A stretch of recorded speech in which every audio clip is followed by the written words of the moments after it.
Network is here. Hold no punches. I'm real revolutionary right now. Black power. Support this man, Black Media. He makes sure that our stories are told. Thank you for being the voice of Black America, Roland. Stay black. I love y'all. All momentum we have now, we have to keep this going. The video looks phenomenal. See, this difference between Black Star Network and black-owned media and something like CNN. You can't be black-owned media and be scared. It's time to be smart. Bring your eyeballs home. You dig?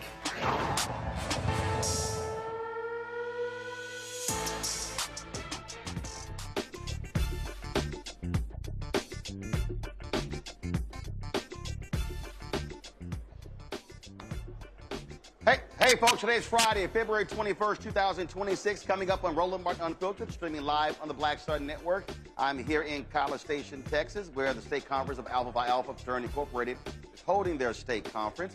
Earlier today, Congresswoman Jasmine Crockett spoke to the brothers here, and I'll also be talking to the gentleman who's going to be leading the effort to mobilize and organize black men in this state to get out to vote in the midterm, when, of course, the primary on March 3rd, for the general election in November. Also on today's show, the attacks on DEI continue.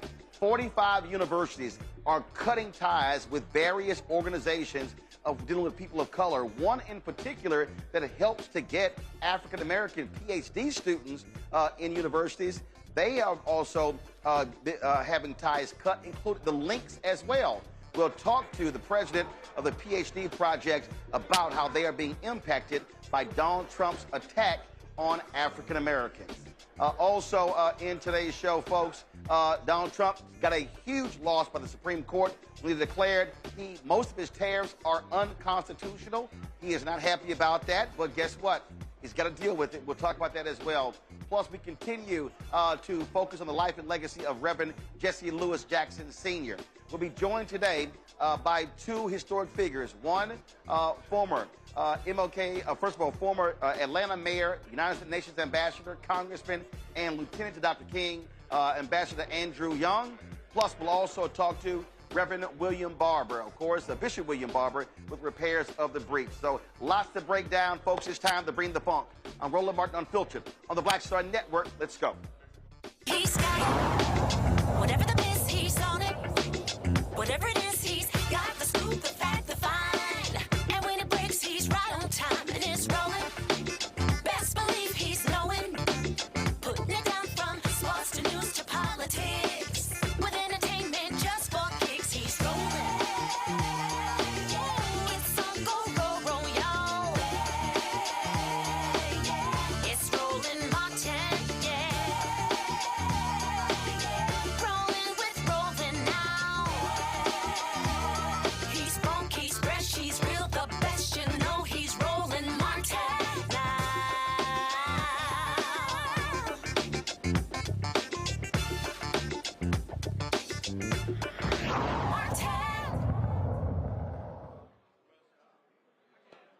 Hey, folks, I'm coming to you live from College Station, Texas, where the 62nd Annual Texas Council of Alpha Chapters is holding their state convention. Of course, I pledged here at Texas A&M, Palmacron chapter, and so the grad chapter is of course, leading this effort. And so you've got nearly 600 brothers from around the state who are here earlier today. Congresswoman Jasmine Crockett, she spoke to the brothers here. Of course, the primary, March 3rd, she's facing State Representative James Tallarico. And so those efforts are taking place. And I actually, as you can see, you see my sticker, I'll step in, you see my sticker right here. I actually voted. I flew into Dallas, voted in Dallas County, then drove down to College Station. I'm going to be, of course, speaking Sunday in Houston. And so it's, of course, I'll be all across this state. It's a busy weekend. And so a little bit later in the show, we were talking to the brother who's tasked with trying to organize and mobilize alphas all across Texas. But beyond that, black voters to make sure that they're casting their vote. In this state, African Americans have the largest number of black voters in any state in the country. In fact, when you look at minority folks in this state, 60% of Texas people of color, yet 60% of the folks that vote in Texas are white. And so that's what's happening here. So we'll talk about that. Now, one of the things that we have been looking at and dealing with is what we have laid out, and that is the targeting of African Americans, the effort by Donald Trump and MAGA to defund black America. And so what they have been doing is attacking colleges and universities, forcing them to make massive changes to a variety of things. Again, I'm here in College Station, my alma mater, Texas A&M University, being led by this right-wing governor in Texas, Greg Abbott, and this nutcase right-wing Lieutenant Governor Dan Patrick. They have been forcing the Board of Regents to do away with race and gender. University of Texas took some action today saying that they want to keep students from having to take what they call controversial classes. That makes no sense whatsoever.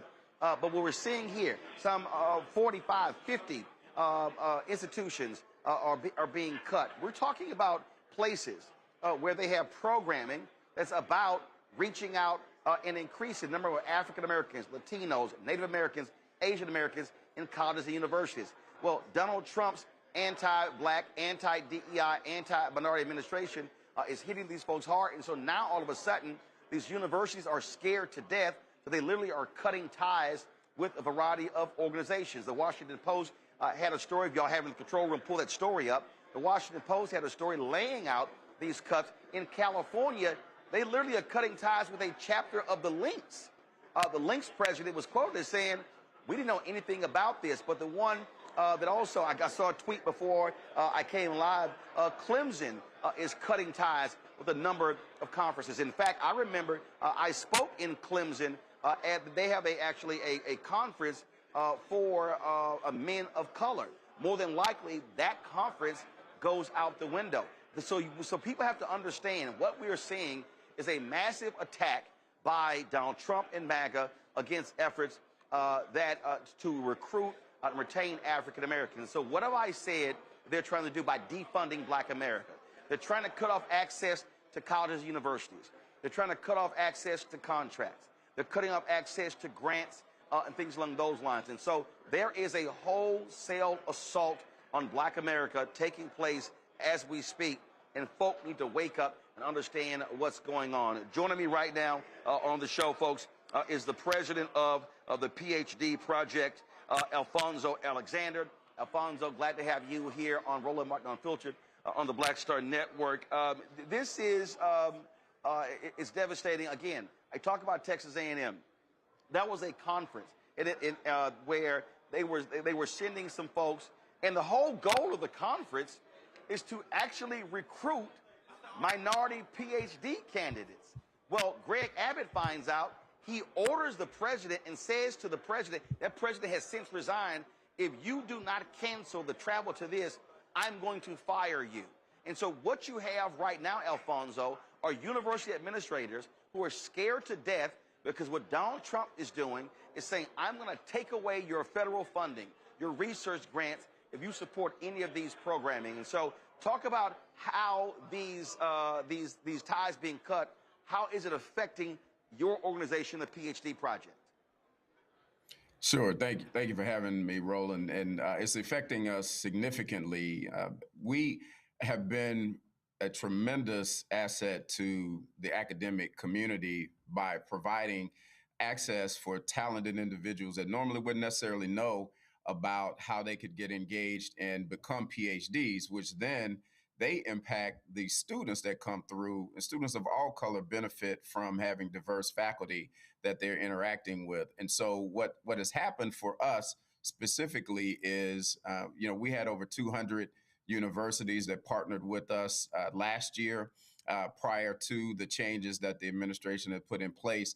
And now, it's less than 100 that have partnered with us in that same capacity. Some of them have been forced. Some of them were part of that list of 45 that you referenced earlier, and others because of some of the things and the information that they are having to abide by within their state.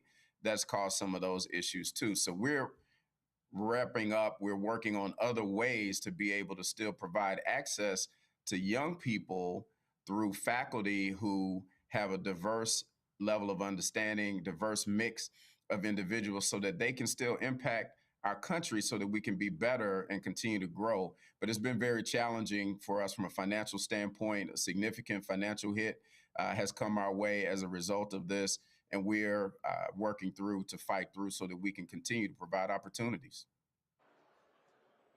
So for folks who are unaware, so what exactly was the PhD Project doing for these students? Were you funding their travel? What was actually happening Sure. And first of all, for folks who don't know, how long have y'all been around? Sure. So PhD Project has been around since 1994. And what we have done is been able to create a community that includes individuals that were already PhDs mentoring PhD students. PhD students learning and growing and understanding how to be better researchers, how to be better teachers as a part of the process, and how to create that community so that they have a positive impact on students that come through both undergraduate and graduate level programs in business schools. And what we do is provide a forum for those students to get together with those faculty members. We provide access to resources that can help them. One of the challenges and one of the misconceptions that was out there was that we were giving funding to students that fit certain ethnic groups, but not to others. Well, we don't provide funding. We just provide access to information and partnerships that they can then seek opportunities through those. But the influence of the organization has been great in the 30 plus years that we've been around. And that's been what has been a challenge for those who feel like we're helping people who we have traditionally helped and don't think that's necessary. So here's the question, that is, as a result of this, is this going to, in your estimation, lead to a drop in the number of minority PhD candidates? Or are y'all working to try to find other ways to keep them involved? Because, and this is the thing that I keep trying to explain to people, that what this is this is literally cutting off access to not higher education, but the upper echelon of higher education. So the trickle-down impact of this is that the affirmative action decision in colleges and universities, well, listen, if you can wipe out black students and other minority students from these Ivy League institutions and then these other institutions, and you start, and it's so bad that we see that Auburn, black alumni, taking their scholarships out. We're seeing scholarship programs being impacted, fellowships being impacted. And what Donald Trump and MAGA is saying is that, this is hurting white students.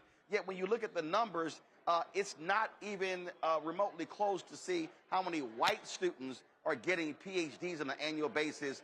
That far exceeds the combination of black, Latino, Asian American, Native American. It is absolutely, you're absolutely correct. So yes, the numbers will decline, and here's the impact that makes. So there are programs that have been funding research. There are institutions that have been funding research, and research that helps people understand how individuals lead, research that helps people understand how businesses are built in different economies and different markets. And those funds are being cut. And so the research funding is being cut. And so if you have individuals that, let's just say hypothetically, they focused on research where they understood how women leaders lead in comparison to how men leaders lead. Well, now that is deemed as research that could be discriminatory. So the funding could be pulled from that. And then therefore, we now have a gap in learning and understanding how women leaders lead versus how men leaders lead.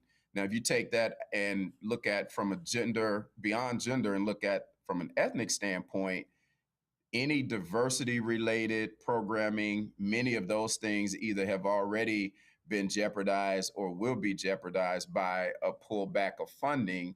And all of that cripples the development of academia. It cripples the opportunities that people develop to understand how to be better. So it attacks the entire system from an education standpoint, and particularly those who don't normally have that access, because now if there's not funding available for them to do research or for them to get scholarships, as you mentioned, minority scholarship programs and other scholarship programs that have been designed to help even the playing field are now being restricted or taken away.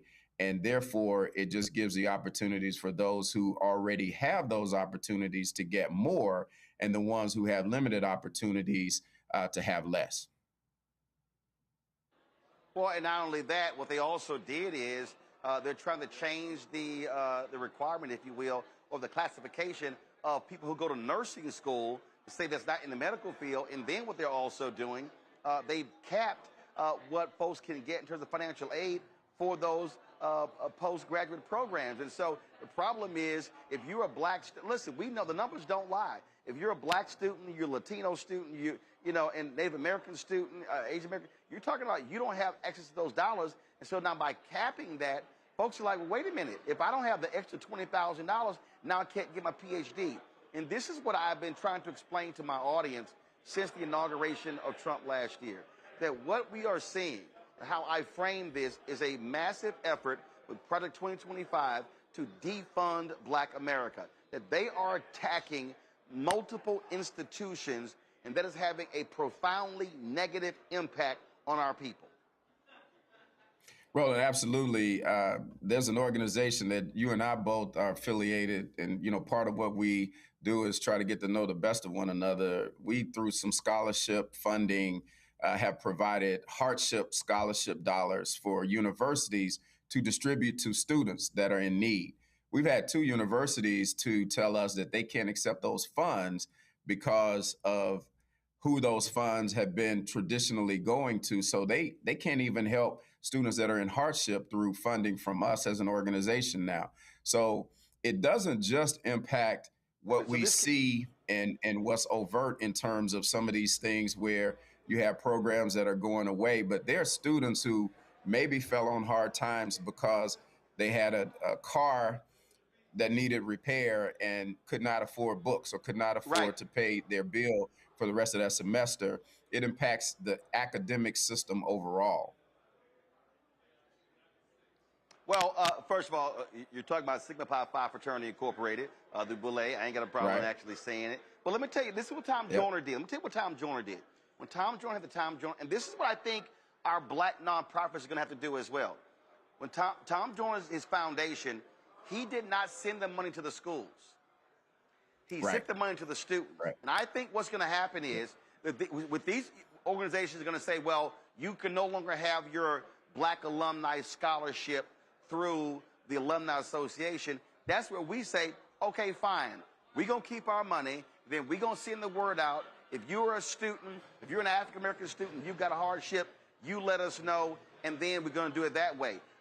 Alfonso, what I have been saying all across this country is that this is a moment where African-Americans, to be perfectly honest, are going to have to return to how we moved and flowed during Jim Crow, where we are frankly insulating ourselves, where we are pooling our resources. And I'm like, look, he's going to be there 3 more years. The attacks on black people are going to continue. And so what we have to be doing right now is saying, okay, since y'all are putting up these barriers, we are going to find another way to ensure that our black students are going to be funded and taken care of, and they're not going to be fall by the wayside because of this white nationalist agenda that's coming out of the White House. We have to make sure that we create opportunities for everybody who deserves it, like our people, to be able to have the academic success, the opportunities that they deserve. And you and I both know that you can go to any inner city in the country and see talented young people that just need to be inspired and need an opportunity. And we've got to figure out, to the point that you made, how we work together to be able to create these opportunities and continue to create these opportunities at the lowest level of academia, so K through 12, all the way up to the PhDs. Because if we don't have the PhDs teaching, and that's why I can appreciate many of the panelists that you bring on, they help to bring knowledge in spaces that people aren't able to get them in academia right now. And with all of what you mentioned that's happening in Texas and other places where they're trying to remove certain classes and certain opportunities for people to know and understand how to better integrate or to better live on their own academically, then we have to fill those gaps. And to your point, the way we fill those gaps is we bond together and work together to figure out new ways to be able to create opportunities for success. And that's part of what we're trying to do now with the PhD project. We realize that we have to create new programs that are self-funding.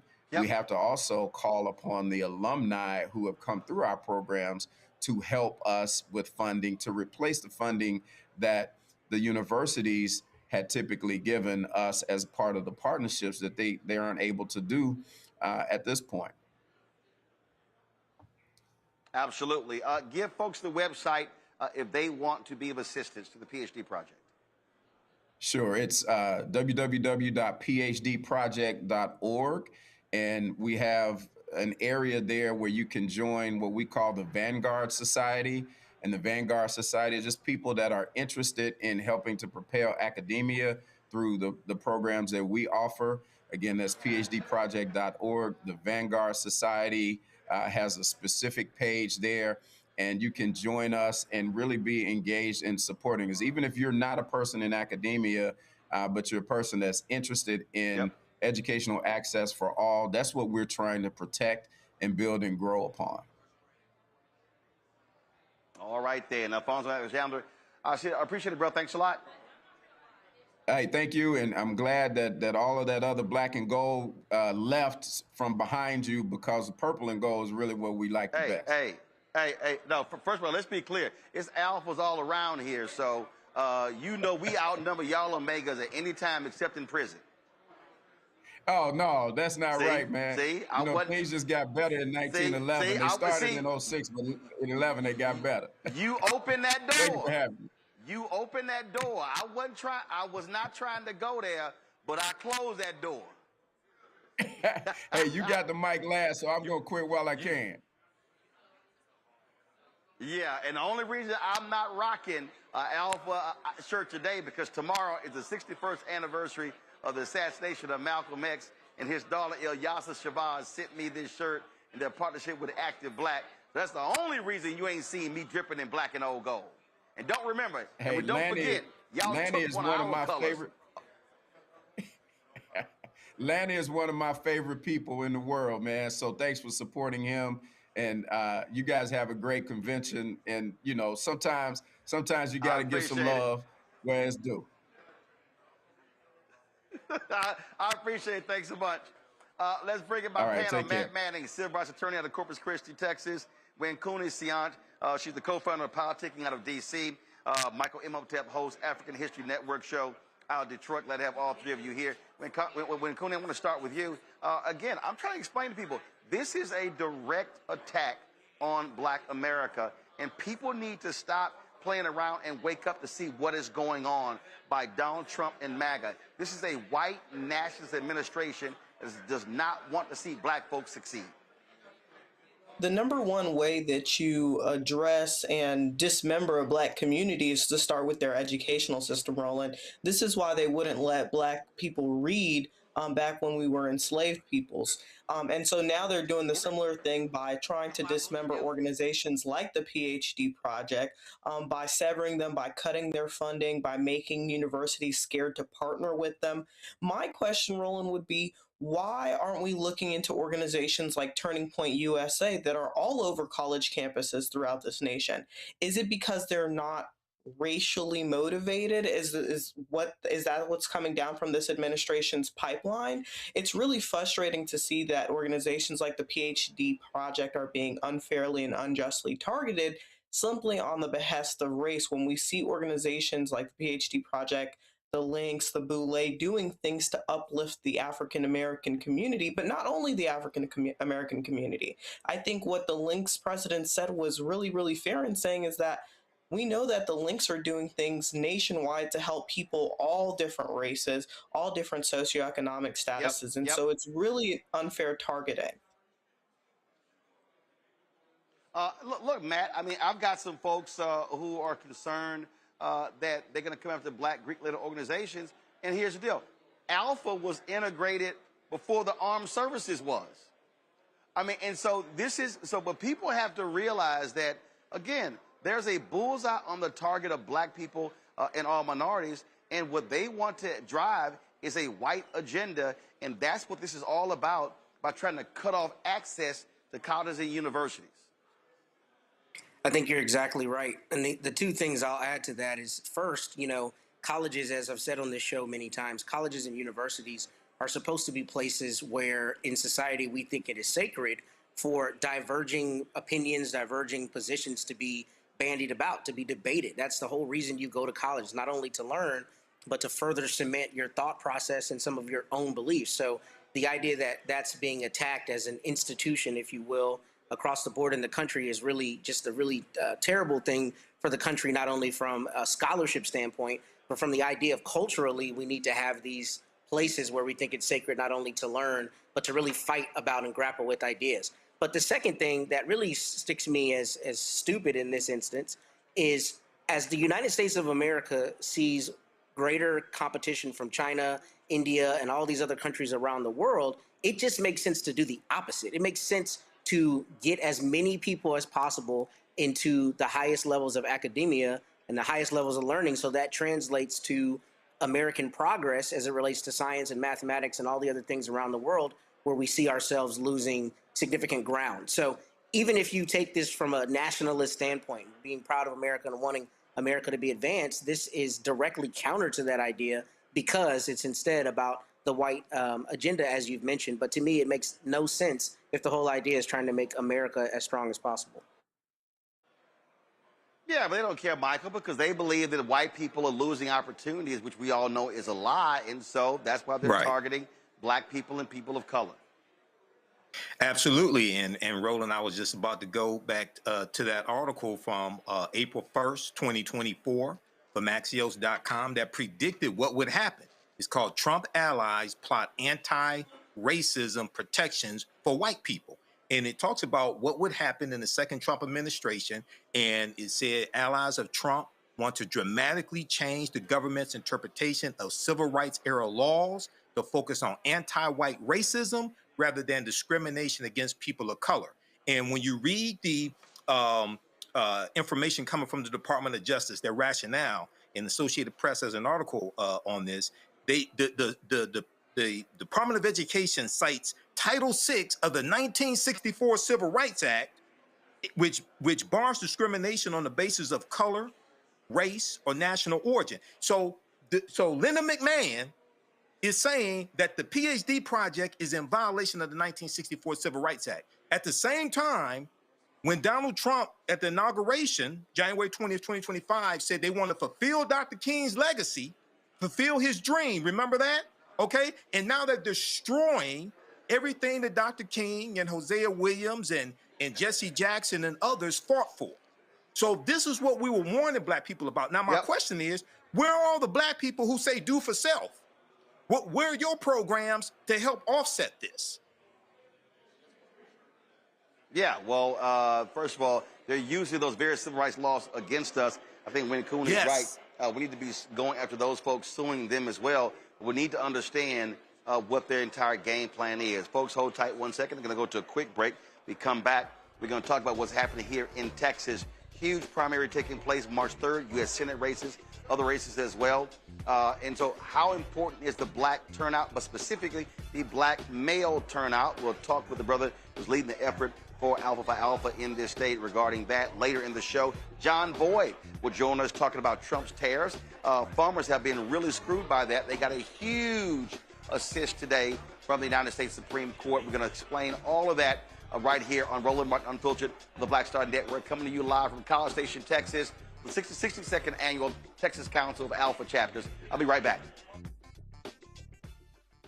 With medicine and science under attack, I want to keep you and your family informed and healthy. I'm Dr. Ebony Hilton, and I knew at the age of 8 that I wanted to be a doctor. So I studied hard and became the first African-American female anesthesiologist hired at the Medical University of South Carolina since its opening in 1824. And I always say I was made into a doctor, but I was born to be a mom. And as a new mom, wife, sister, daughter, and friend, I understand how frightening a medical crisis can be.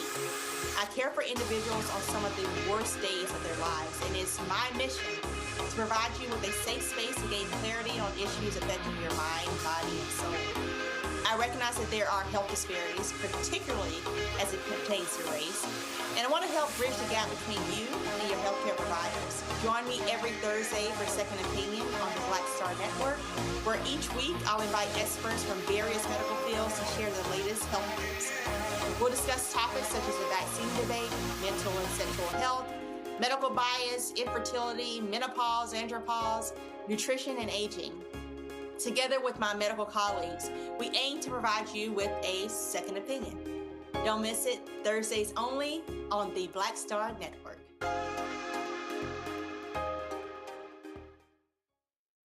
What's up? It's Talib Kweli. I'm CEO. This is the Black Star Network.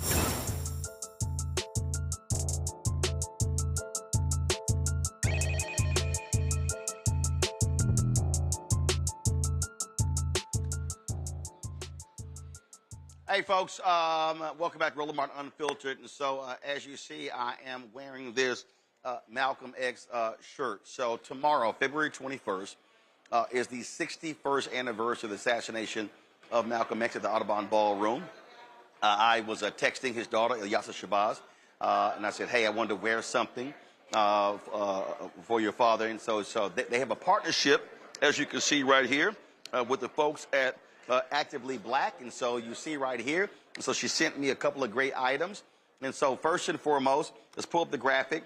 She is going to be it's going to be a program tomorrow taking place at what is used to be the Audubon Ballroom, where they're going to be, of course, commemorating that event. So if y'all could show that, that'll be great. And so if you go to the Eventbrite, you will see it right there. And so the 61st annual commemoration of El Hajj Malik El Shabazz. So that's taking place again tomorrow. Now, show the website if y'all want. Listen, a lot of y'all buying bootleg stuff. If you're going to buy Malcolm X gear, buy it from their site, because the funds are supporting that location and the programming they have there as well. So if y'all have the website, so please, this is the Actively Black website. So they have a number of, so the partnership with the Shabazz family, and so the proceeds, they get a portion of that. So please, if you're going to wear Malcolm X gear, please support them in doing that. Folks, as I said, I'm here in College Station, Texas. As you see, I landed earlier. I'm still registered to vote in Dallas County. So I flew to Dallas, voted, and then drove here to College Station, where my frat, the Alpha, is a meeting for their state conference. Nearly 600 brothers are here. You got regional conferences that are coming up as well this year. And listen, we're in an election. We're in the election year, and I've been making a point that what we have to understand is that we have to be maximizing our power, especially in a state like Texas. Texas has more eligible black voters than any state in the country, around 4.5 million. The problem is, when you look at turnout, we're not maximizing our numbers. Y'all have heard me say numerous times that we should be trying to hit a 70% minimum threshold. And so when we are voting at 48, 50, 52%, then what then happens is we're not maximizing our vote. The reality is this: if we're voting here and white folks are voting here, also we take it up, we actually win. In this state, Black, Latino, Asian American, Native Americans comprise 60% of Texas. Yet of the people who actually vote, 60% white. That's why Republicans have controlled Texas for the last 30 years. They control all statewide offices because we're not maximizing our vote. Earlier today, Congresswoman Jasmine Crockett, who's running for the United States Senate, she actually came to the conference and spoke. And I believe also Representative of James Tellerico spoke as well. My next guest, step on over. Jesua Robo Inabakari, Deputy Executive Director of Texas Council of Alpha Chapters, joins me right now. And so, so walk us through, what are the brothers doing to really, first and foremost, make sure that every Alpha in the state is registered, is going to vote, but how are we utilizing Alpha's capacity? Because what I have been saying for years is that if you look at the number of D9 chapters in every single state, we are significant, but we're not using that power appropriately. Let me just make sure your microphone is on here. I don't think I turned it on. And so I just think that a big issue for me is that we talk about GOTV efforts and things along those lines, but we can actually be doing more. So right now we're at an inflection point in our country. And an inflection point means that some significant change may happen, not that it will happen. And so right now the zone is being flooded. As a black person, you're probably overwhelmed with all of the things that are being attacked. Every piece of black culture, black society, black identity is being attacked by this white nationalist government. Just slide this right here. Keep going, keep going. And so what we have to do is we have to, one, you're right, make sure that every brother is voting. So we have to make sure that every brother is knowledgeable of the issues. Next, we have to go out into our community and help those in our community understand where their pain point is on the ballot. Right. Because if we can tie their pain to an elected official that's causing it and a candidate that can relieve it, then we can then motivate them to go out and vote. Well, look, when I voted today, there were several constitutional amendments that were on the ballot. One of them talked about Medicaid for all. Another talked about an affordable living. And so those are on the ballot. Typically, again, people ignore propositions. But this is how we can change that. And what I have been saying is that it's not just a question of, okay, hey, we hope folks turn out. It's also how we actually do it. And I think what Alpha and other D9 chapters can do is go get the voter data and break it down by precinct to say, okay, how many people are eligible in this precinct? How many people voted in this precinct? And now we can now go door to door in this area versus trying to do what I think are a waste of time, larger GOTV efforts where you're not actually reaching people. That's what we're doing in Fort Worth. We're actually taking that voter data and we're doing maybe once or twice a month. We're going and we're knocking on doors and we're doing door hangers. And that's something that we're trying to talk to other chapters to get them to do because of the fact that if you're looking at the numbers and you're seeing those who haven't voted that could vote, that's low-hanging fruit there. Right. And like you said, right now, all we have to do, we can get our voting up to 70%. You can see dramatic change in the state of Texas. Now, when you talk about trying to get the other chapters, are y'all establishing a template and saying, hey, this is already tried and true, follow these 6-8 steps. You don't have to sit here and recreate the wheel. Follow these 6-8 steps. This is how you do it. You implement it. Then you're going to see the results. Yes, we have a statewide committee that's talking about best practices and is doing things such as that so that we can align our chapters so that when we are trying to approach this voter turnout, right now, because of the fact that it's game time, there's no time to recreate the wheel. We have to go with what already works, and so that's what we're doing. You said in Fort Worth, first of all, every black organization should be locked and loaded in Fort Worth. You've got a racist DA there who's been trying to put Crystal Mason in prison for the last 9 years. That man's on the ballot. You've got a racist county judge who led the effort to block Elisa Simmons. They gerrymandered her district. She's now running against him. And so this is one of those moments where every you've had black folks run for mayor of the positions. This is where, again, black organizations must be saying, we're going to hit every brother and sister in Fort Worth to take those folks out because they are a detriment to black folks in Tarrant County. I was in Alicia Simmons' district until I got gerrymandered out. So I'm a victim of it myself. So you're definitely correct. And the thing is that there are enough votes right now in Tarrant County for Alicia Simmons to win. The thing is that we have to get those voters out. Yep. Black people alone, there are enough votes. And so the thing is that we just have to focus. This is not the time to get distracted. This is not the time to get sidetracked with different squabbles. We got to focus on a unified mission right now. Right, and also, again, we look statewide, East Texas, rich in votes, but again, not always organized and mobilized. And so this is a massive effort. Obviously, it's a huge state, 254 counties. But what I always say, we have to maximize where our people are. And when you look at black folks in Texas, you really are talking about Harris County, Dallas County, Travis County, Tarrant County, East Texas.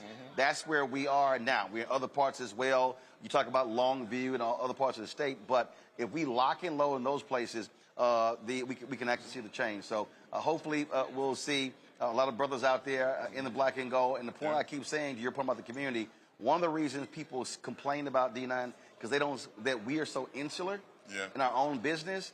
If we are out there knocking on doors, if we're doing block walks and people are seeing us out there doing that, then they probably have a different understanding of what we do. Exactly. All right, exactly. I appreciate it. All right, thank you. All right, thanks a bunch. Appreciate you. Folks, we'll go to a quick break. We come back, we'll chat with John Boyd, President of the National Black Farmers Association, about today's huge Supreme Court decision regarding Donald Trump's tariffs. You're watching Roland Martin Unfiltered on the Black Star Network. Don't forget to support the work that we do. Join our Bring the Funk fan club. Our goal is to get 20,000 of our fans contributing on average $50 each a year. That's $4.19 a month, 13 cents a day. If you want to support the work that we do, use the Stripe QR code. You see it right here on the screen. Use this QR code for contributions. That's for credit cards as well. Check some money order. Make it payable to Roland Martin Unfiltered, P.O. Box 57196, Washington, D.C. 20037. That's 0196. PayPal is R Martin Unfiltered. Venmo is RM Unfiltered. Zelle. Roland at RolandSMartin.com. Roland at RolandMartinUnfiltered.com. We'll be right back.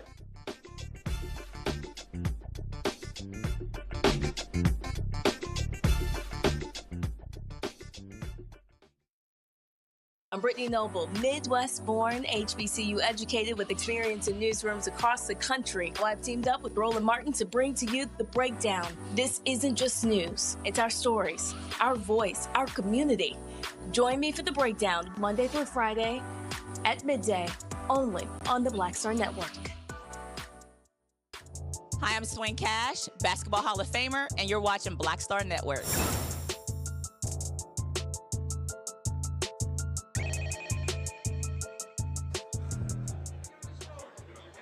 Folks, big loss for Donald Trump today at the Supreme Court. In a 6-3 decision, they declared that his use of tariffs, in case nearly all of them, is unconstitutional, that Congress has the authorization when it comes to those tariffs. He was a little hot, upset, because this has been the cornerstone of his economic policy. He's been, frankly, schizophrenic. It's had a negative impact on the economy. If you look at in the final quarter of 2025, the GDP only grew at 1.4%. The economy is expected to be 3%. But the folks who also are happy with this here are a number of companies that rely on trade with partners across the country, but also American farmers. John Boyd is president of the National Black Farmers Association. He joins us right now. And John, listen, you deal with this directly. Farmers have gotten screwed because Donald Trump's tariffs have been schizophrenic. They've been crazy, how he's been penalizing and targeting a number of countries. And so this decision is going to have a positive impact. Now, granted, he already has come out and say he's going to use some other law, but trust me, they're going to follow suit there. But for you, you say this is great news. Roland, guess what, brother? I've been on your show at least 5 times talking about the tariffs.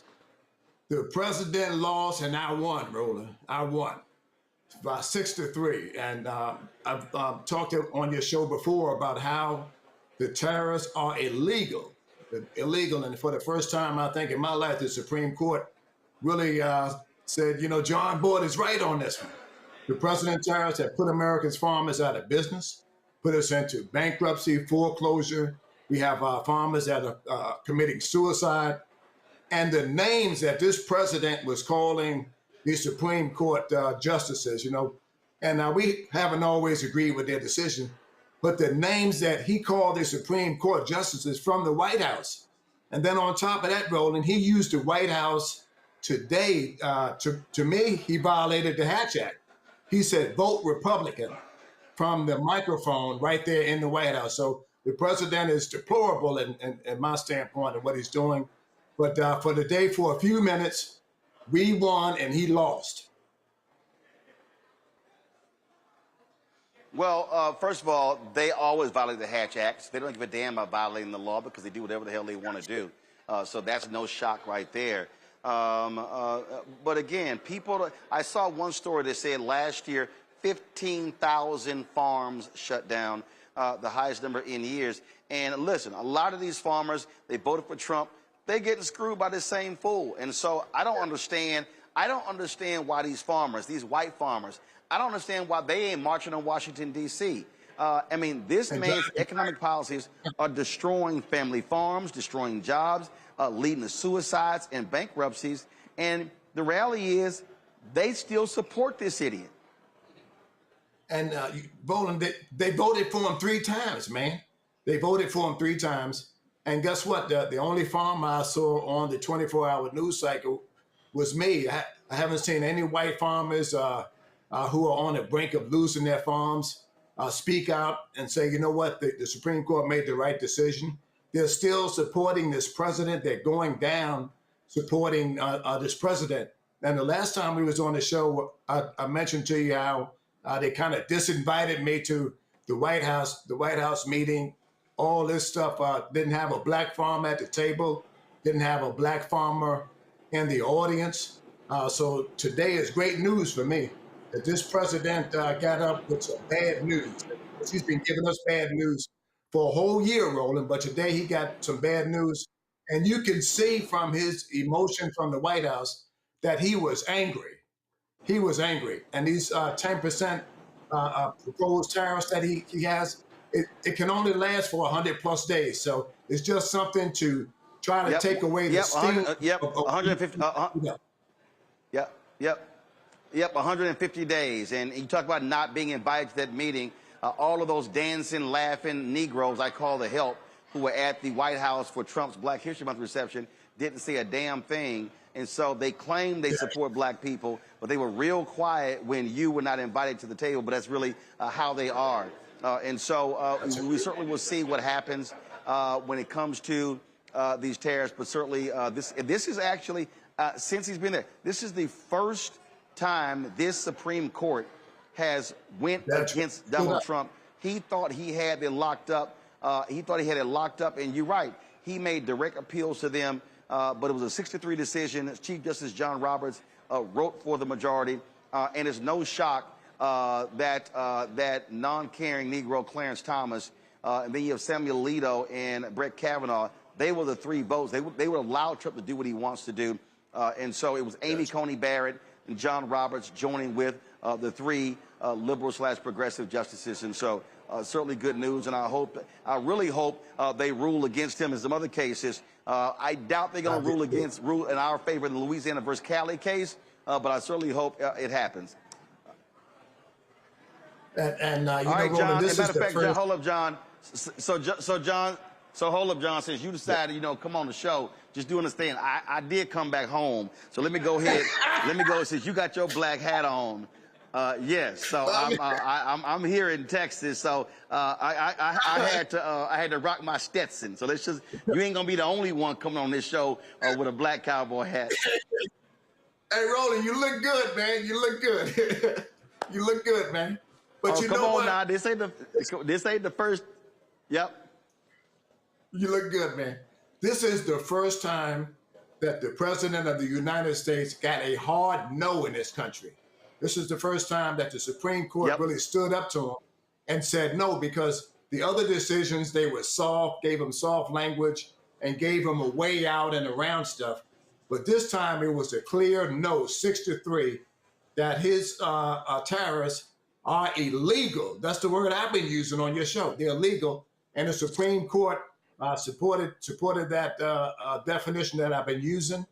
And these tariffs have put America's black farmers out of business, man, and it's hurt white farmers even far more. So this president gets what he deserves on this one.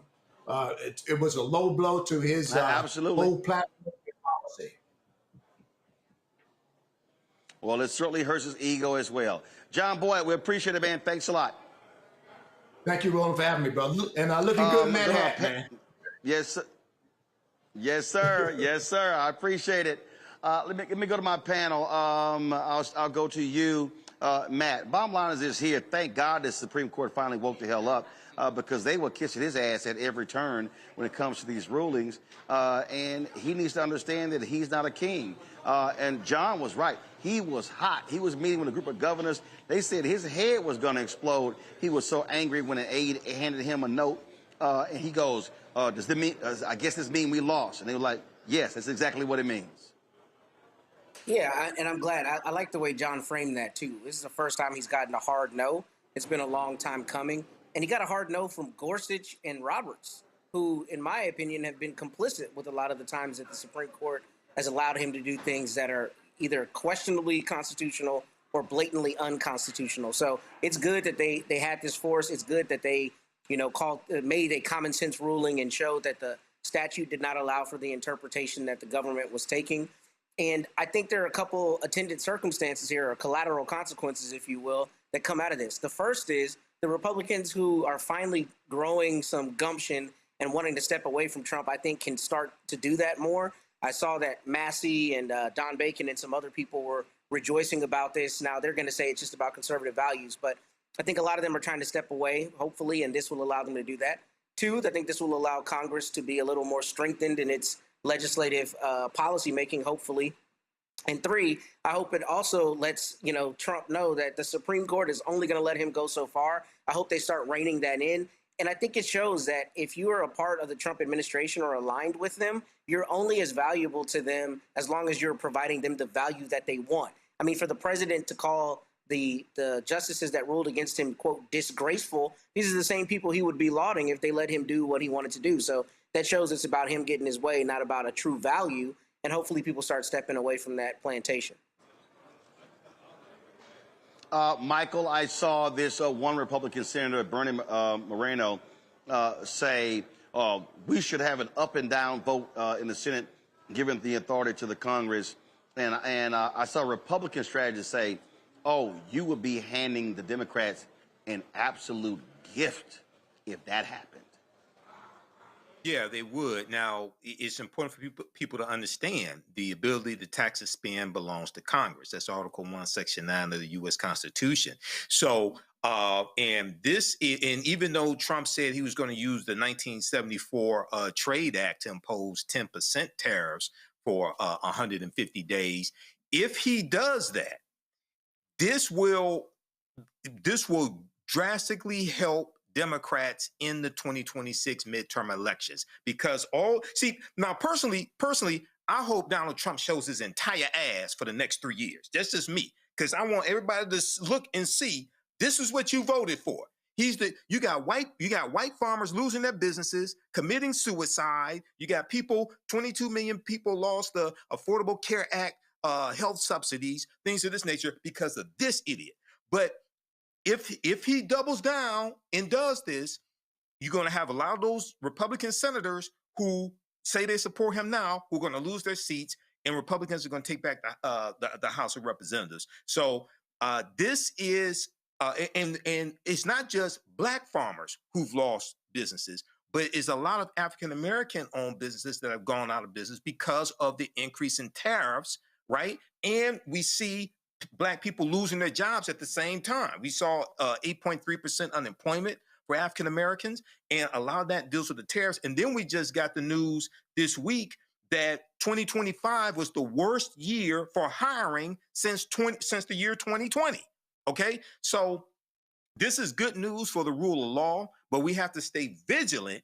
And once again, this is an example of how elections have consequences. Hashtag we tried to tell you. I get a kick when Cooney out of these idiots trying to spin how amazing and phenomenal this economy is. No, it's not. And tariffs have really wreaked havoc on this economy because Trump has been so ridiculous. I mean, levying tariffs because he didn't like the tone of another country's leader when he was on a phone call with them. This shows how much of an idiot this guy is. I mean, let's look at Brazil. He hit them with a 40% tariff. He imposed 25% levies on India as punishment for importing Russian oil. I mean, this guy really thinks he's the king of not only the United States, but the entire world.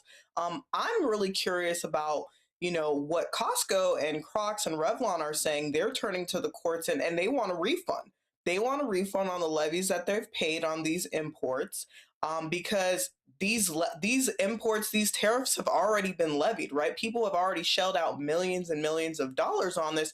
So what happens to the major companies that don't have their money back now, right? And so the United States Treasury would be in complete havoc if all these companies started seeking their refunds. But I think they really need to, because quite honestly, I think now that it's been declared illegal officially by the Supreme Court, there should be some sort of justification for people who've been spending their money on these illegal tariffs. The average household, Roland, if we go from companies to individual households, has lost $1,700 in real income. This is the guy that said he was going to help improve the United States economy? I think not. Absolutely. Folks, let me ask y'all this here. If you want to talk about how crazy this world is, Donald Trump has a labor secretary who's been accused of sexual relations with staffers. Her husband is now barred from going into the building because he allegedly groped a couple of staffers. Can somebody explain to me why this ain't a big deal? I mean, it's crazy, Michael, to see how mainstream media goes, that's just one of those things in the Trump world.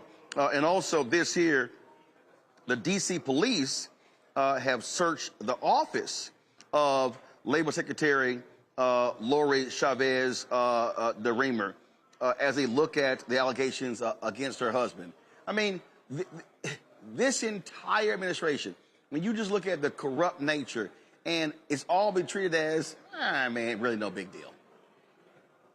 Well, you know, Roland, when you got a man who is a 34-time convicted felon who became president after inciting an insurrection in violation of Section 3 of the 14th Amendment of 1868, and who was found liable for sexually abusing E. Jean Carroll, I mean, well, yeah, you know, a lot of things were pale in comparison to that. Now, I saw this story from the New York Times, and you know, I forgot. At the same time, his best friend was a convicted pedophile.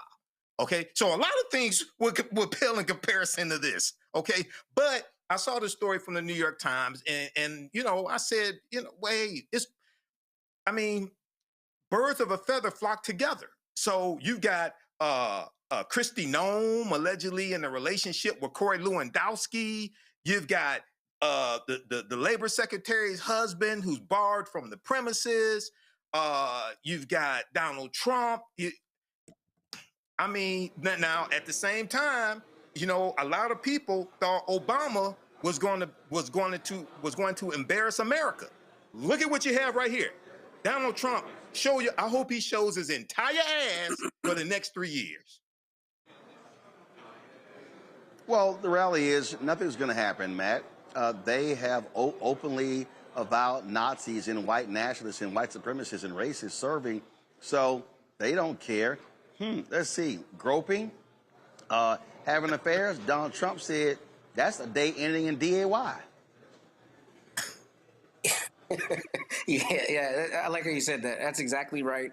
I think Michael hit the nail on the head. I don't have too much to add besides one thing I think is actually interesting is that my understanding is the Inspector General in the Department of Labor has started to look into some of these allegations. And I think that's so important because that's another, you know, to use Michael's term, right? That's why elections have consequences. When you have a president who wants to get rid of inspector generals, you want to get rid of inspectors general because you don't want somebody checking the work that's independent of you.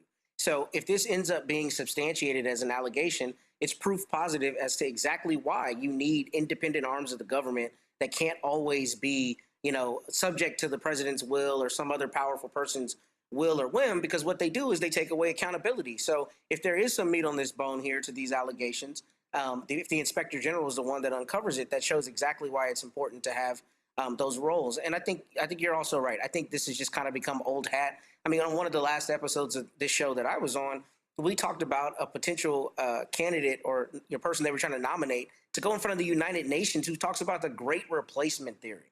I mean, none of this is surprising at this point. This administration is just going to try to do whatever they want. But hopefully with the Supreme Court's ruling today and some of the changing headwinds, we start to see that they're not able to do that with the impunity they've been able to do it thus far. Coney? Yeah, I'd agree with the two previous panelists. I think this is a discussion miscarriage of justice. And I think that I'm really happy to see that they're further investigating Chavez DeRemer's husband. I think obviously sexual assault, sexual misconduct has become normalized in this White House.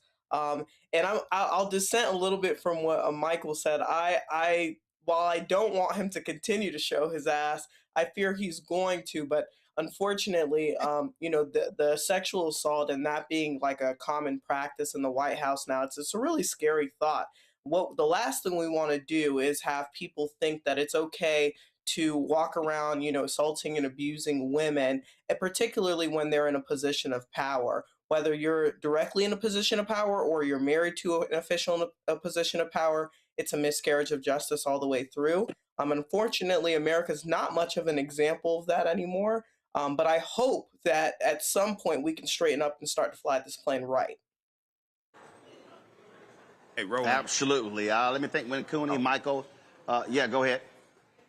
Go. Oh, I was just going to say, this past weekend, in addition to watching Sinners, I also watched the Becoming documentary, Michelle Obama, and I was just going to say, she talked about how she had to parse every word because every word was weighted and the microscope was on her when she became first lady. And it's just amazing how, like, spouses of labor secretaries and things like that are not under any type of similar scrutiny. Well, that's how they roll. All right, Michael, yes. Winnacuney, as well as Matt, I appreciate y'all being on today's show. Thank you so very much. Folks, hold tight 1 second. Don't go anywhere. Coming up next, we have Ambassador Andrew Young. Of course, one of Dr. King's closest confidants will share his thoughts and reflections on the passing of his longtime friend and colleague, Reverend Jesse Jackson Sr. Bishop William Barber, co-founder of Repairs of the Breach, will also join us to share his thoughts on Reverend Jackson. You're watching Roland Martin Unfiltered right here on the Black Star Network. Back in a moment.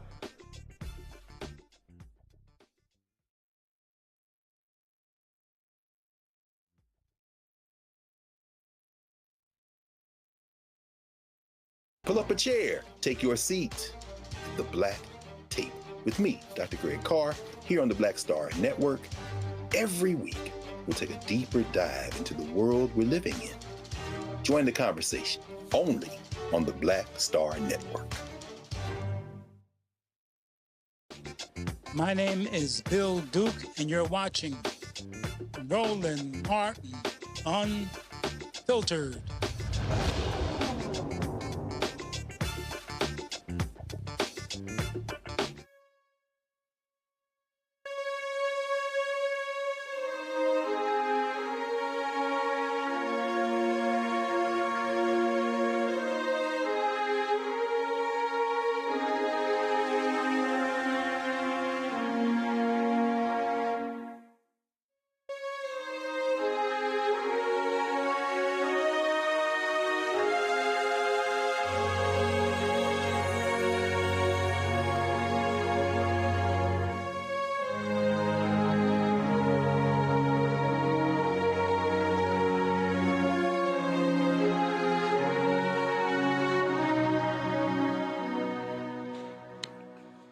All right, folks, we're ready to connect with Ambassador Andrew Young to get his thoughts and reflection on the passing of Reverend Jesse Jackson Sr. He passed away on Tuesday, early morning Tuesday, the age of 84. So we'll be talking this hour with Andrew Young as well as Bishop William Barber. But last night, I broke the news that House Speaker Mike Johnson declined the request by Democrats for Reverend Jesse Jackson Sr. to lie in honor at the U.S. Capitol Rotunda. Now, keep in mind, there's only 4 times in American history that citizens have lied in honor. Now, an official lies in state, citizens lie in honor. Rosa Parks was the first, Billy Graham was the second, and the 2 cops who died in the aftermath of January 6th, they also got that honor as well. In terms of politicians, black politicians, former Congressman Elijah Cummings was first. Congressman John Lewis was second. Congressman Cummings lied in honor in Statuary Hall. Lewis, they happened during COVID, so they had him on the east steps because he was initially supposed to be in the Capitol Rotunda, but he was in the east steps of the Capitol. So media has been reporting it left and right, but the reality is I broke it last night. I got a source who told me that, and I got it confirmed on Capitol Hill as well. And keep in mind that these Republicans, Donald Trump lowered the flags in this country, lowered to have staff in honor of Charlie Kirk. A lot of people have been commenting on social media, Charlie Kirk did not lie in honor at the U.S. Capitol.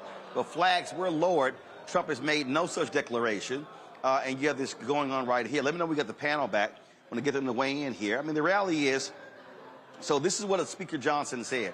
They claim they really went back to the old rules that only presidents, the honor of lying in state or lying in honor is only reserved for former presidents who pass away. But the reality is leadership can change whatever rule they want to. Democrats did that. They made other exceptions, and so those things have happened. But that was the decision that was made.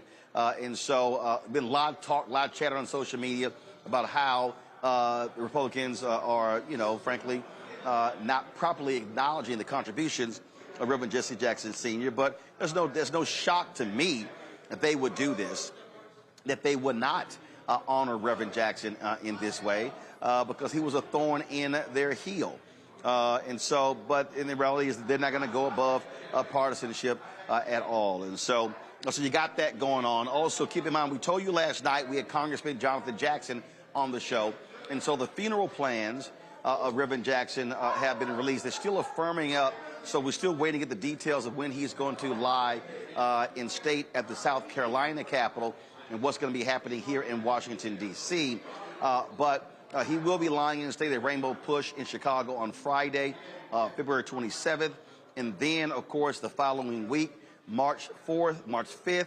Then on March 6th, you're going to have the People's Celebration taking place at the House of Hope in Chicago. That's where all of the dignitaries and the main speakers, former presidents, are going to be. And on March 7th, there's going to be a private funeral taking place at Rainbow Push as well. So that's what's going on there. And so do we have Matt, Michael, and Winkuni back? Okay. So Winkuni, so we got you there. Just want to get your thoughts on the Republicans not granting Democrats their request to have Reverend Jackson lie in honor at the U.S. Capitol. Honestly, Roland, I think it's just another explanation of how bipartisan, how nonpartisan this House has become.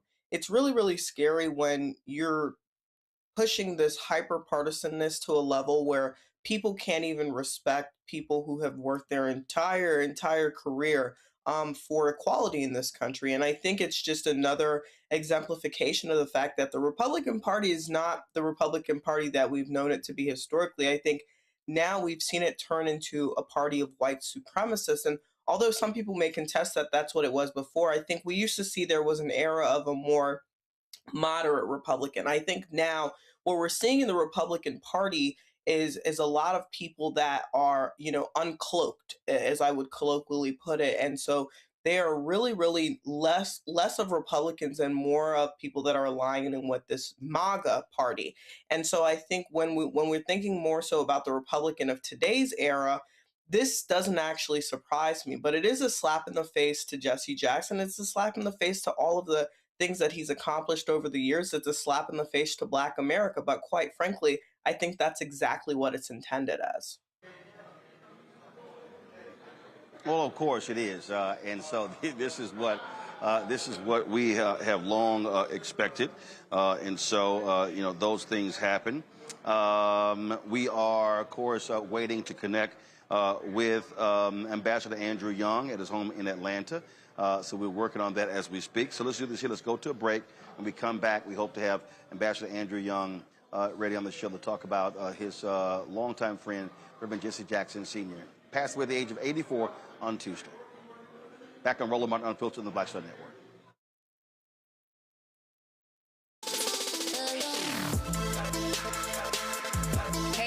Welcome to The Other Side of Change, only on the Black Star Network and hosted by myself, Rhea Baker, and my good sis, Jamira Burley. We are just two millennial women tackling everything at the intersection of politics, gender, and pop culture. And we don't just settle for commentary. This is about solution-driven dialogue to get us to the world as it could be and not just as it is. Watch us on the Black Star Network, so tune in to The Other Side of Change.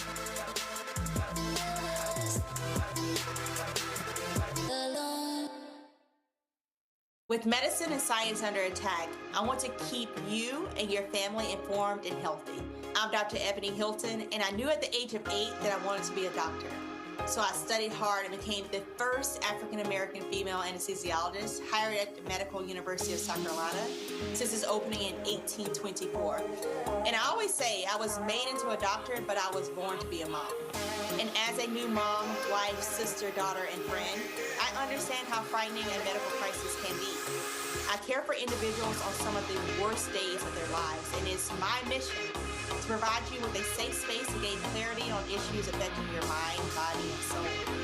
I recognize that there are health disparities, particularly as it pertains to race, and I want to help bridge the gap between you and your healthcare providers. Join me every Thursday for Second Opinion on the Black Star Network, where each week I'll invite experts from various medical fields to share the latest health news.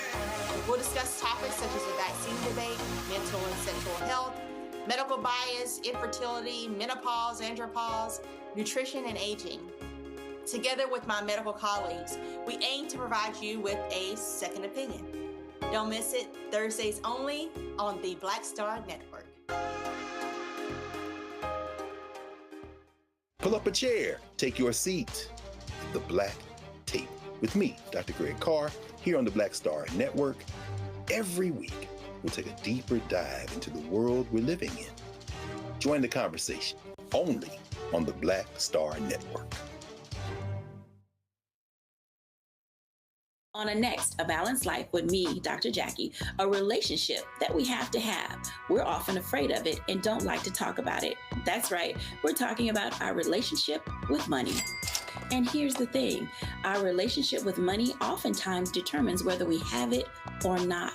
Balancing your relationship with your pocketbook, that's next on A Balanced Life with me, Dr. Jackie, here at Black Star Network. Hey y'all, welcome to The Other Side of Change, only on the Black Star Network and hosted by myself, Rhea Baker, and my good sis, Jamira Burley. We are just two millennial women tackling everything at the intersection of politics, gender, and pop culture. And we don't just settle for commentary. This is about solution-driven dialogue to get us to the world as it could be and not just as it is. Watch us on the Black Star Network, so tune in to The Other Side of Change.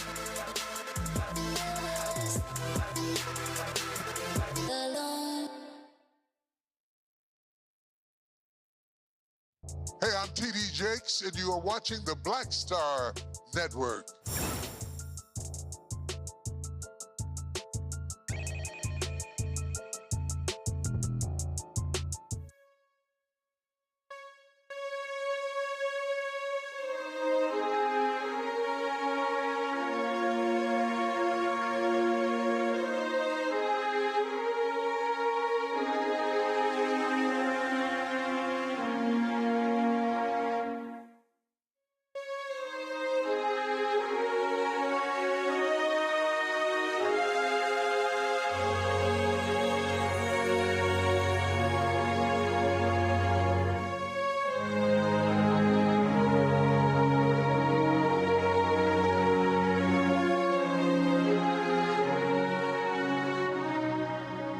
Folks, still waiting to connect with Ambassador Andrew Young, but let's now hear from actor Glenn Turman and singer Yolanda Adams, who shared their thoughts on the passing of Reverend Jackson with us here at the Black Star Network.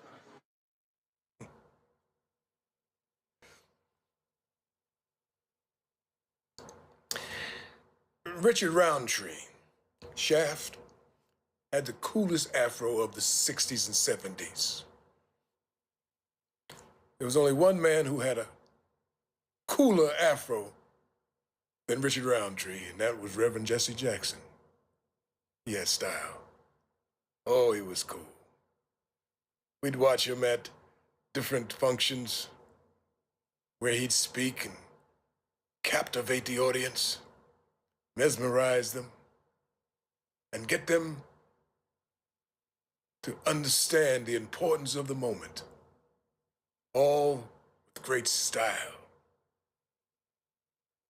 But he had something else that I didn't realize until actually the 80s.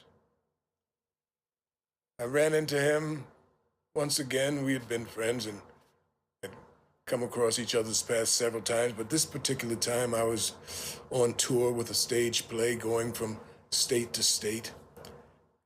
And our paths was crossed because he was also crisscrossing the country, running for president of the United States. And it was then I realized how much courage Reverend Jackson had, because he would step on the elevator with these guys surrounding him, his bodyguards. And it was then that I realized, whoa, this man is serious. He understands the gravity of this moment. And yet, he's stepping into it. Pure courage. Yeah. Yeah, he stepped up. He stepped up big time. That's what we need now. Who will step up in these times? Who, like Reverend Jackson, without putting others down, without trying to appease or get likes. Who will step up? Who has the courage to fill this man's shoes?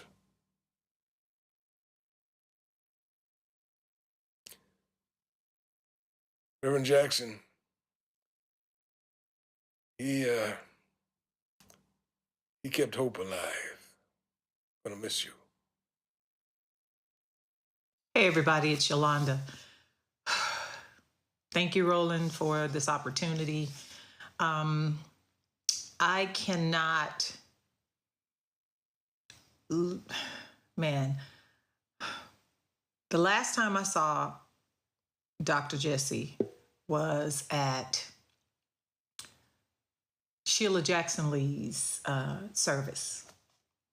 And they were moving everybody so quick and fast and everything. I didn't get a chance to give him a hug because I always, whenever I would see him, I would always give him a hug. We go back so far, many, many moons ago in the, what was it, late 80s, early 90s, when I would come to Chicago and he would come to the concerts, and then he invited us to different functions like prayer breakfasts and things like that. And he became a really hardline supporter of everything that we did. Of course, he loved gospel music, loved music, period. I just, you know, I knew as his health was fading,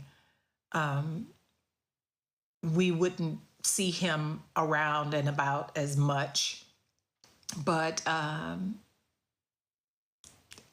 just grateful that the pain is gone, to the Jackson family, to all of the people who have been touched by his life, his legacy, his laughter, his corny jokes. I know I'm not the only one, because Dorinda and Lady Tremaine and Dr. Shirley Caesar, of course, Donnie and Kirk, I know they've sent you videos and stuff, but this one is a tough one, because we all love and appreciate Dr. Jesse Jackson. So y'all be blessed, and let's continue the fight, okay? Because we won't be satisfied until everyone is treated equally and with the same amount of love all over the world. All right, thanks. Folks, Pennsylvania State Senator Vincent Hughes also shared his reflections. Hey, everybody. As you know, we've lost one of the giants of American history, of international history. The Reverend Jesse Jackson just made his transition. Obviously, our thoughts and prayers and condolences go out to his family, and we want to make sure that we're embracing them through this very difficult time. You can never be prepared for a moment like this. There's a lot that can be said about Reverend Jackson. Reverend Jackson had a very close relationship with the city of Philadelphia and the Commonwealth of Pennsylvania. He spoke on the floor of the House of Representatives to the entire body when he was a very young man, before he made his runs for President of the United States. He is an individual that didn't watch history being made from the work he did with Dr. King all the way up to present day. He didn't just watch history being made. He made so much history. As I said, from watching the Voting Rights Act getting signed into law to, in fact, standing there in Chicago as Barack Obama walked across the stage, having won the election for president in November of 2008. Reverend Jackson was clearly fundamental in all of those spaces, in all of that time, making history, not just watching it. And there's so much more to be discussed about Reverend Jackson, but it's a lesson for all of us that we should not stand on the sidelines, that we should always be engaged in the, if you will, the passion and the action of our times. Don't let someone else write the history. You write the history. You create your story. You fight for the justice that we all deserve to live in. In fact, maybe the best testimony, the best way we can salute his work is to make sure that everybody is registered to vote, that everybody is speaking truth to power, and that we're not just registered to vote, that in fact we go ahead and vote. We go ahead and vote. You want to send a tribute to Reverend Jackson? That's probably the best one that you can send. Thank you, Rev. Thank you so very much for having such an impact on so many, including me.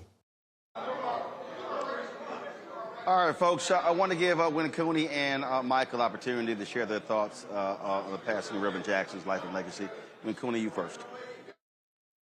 Yeah, I think, growing up as a young person, everybody always heard of Jesse Jackson and his illustrious presidential runs. It was so inspiring that a man could just rise up, and really throw his hat in the ring to be the commander-in-chief of this nation.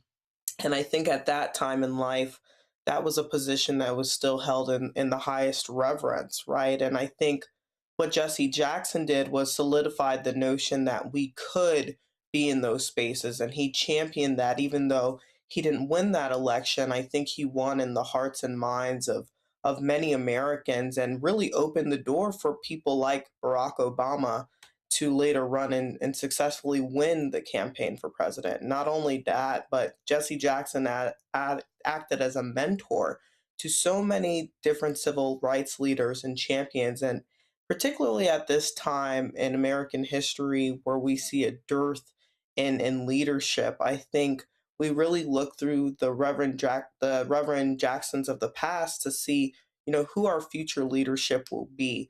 I think we need more courage, as some of the previous speakers might have mentioned, is we need to be courageous in this time, and who will take up the mantle where our greats and our champions have fallen. And so I think this is a time of pause and reflection within the African American community to really think about Jesse Jackson's legacy, the legacy he left, and the legacy that's to come. And it's not just his children that are mourning a champion and a giant, but the Black community and Black America as a whole. And I think we need to challenge ourselves with the question of who will be the next Jesse Jacksons, the next Malcolm X's, who will be the champions of this new era and this new generation, because it's really pivotal that we identify those in order to move forward in these really challenging and perilous times. Michael. Yeah, this is a big loss, and I'm a little older than Win Cooney, so I remember when I was a kid growing up in the 1970s, I had an afro as well, and we grew up with Muhammad Ali, we grew up with Reverend Jesse Jackson. I remember seeing Reverend Jesse Jackson on Sesame Street. Now, I may have not been when it originally aired, but I was a kid and, you know, I was watching Sesame Street. We saw him then. I remember hearing him talked about on the TV show Good Times, because I remember when all those episodes of Good Times, most of them originally aired. And, you know, he was the bridge between the assassination of Dr. King and then going into the 1980s. I remember seeing him on the TV show A Different World. Okay, I remember when that originally aired, seeing that. I remember 1984, 1988 when he ran for president. That was something huge for us, and even the Nation of Islam with telling Black people to vote for Jesse Jackson. So this is a huge loss. And also, Roland, I had the pleasure of interviewing Reverend Jesse Jackson when one of the times I guest hosted your nationally syndicated radio show as well. So that was an experience. But something that people don't talk about a lot is that it was around 1981, that Coca-Cola economic boycott, which built upon what he did with Operation Breadbasket in Chicago. And that was one of the most successful economic boycotts African Americans have had since the Montgomery bus boycott. And a lot of people don't talk about that. It was about a month long. I remember seeing stories about it on like ABC News and things like this in early 1980s. And it was about a month long economic boycott. We stopped buying Coca-Cola. And it led to Coca-Cola bottling distributorships for African Americans, more jobs for them, things of this nature. So that was one of the most successful economic boycotts we've had, and you don't see a lot of that coming from civil rights organizations now. He did that, I think, if I remember correctly, that was Operation Push. Because he started Operation Push when he left SCLC and Operation Breadbasket.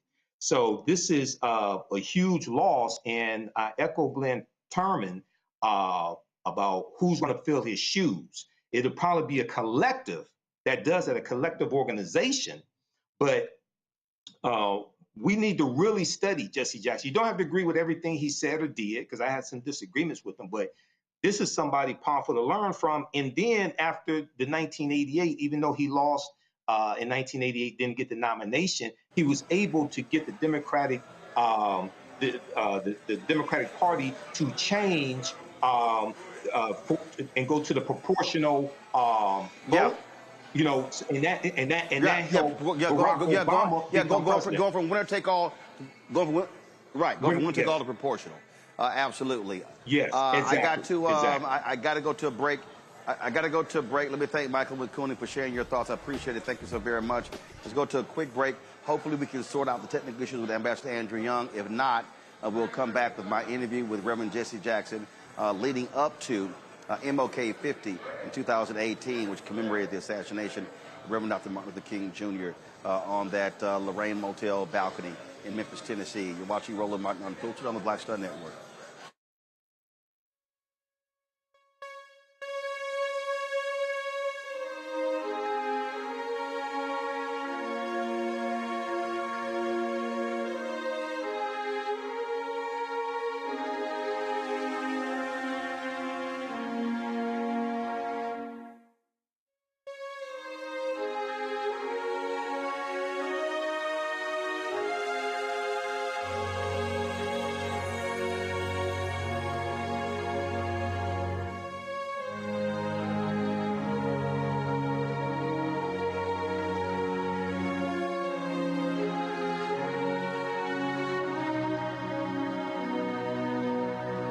With medicine and science under attack, I want to keep you and your family informed and healthy.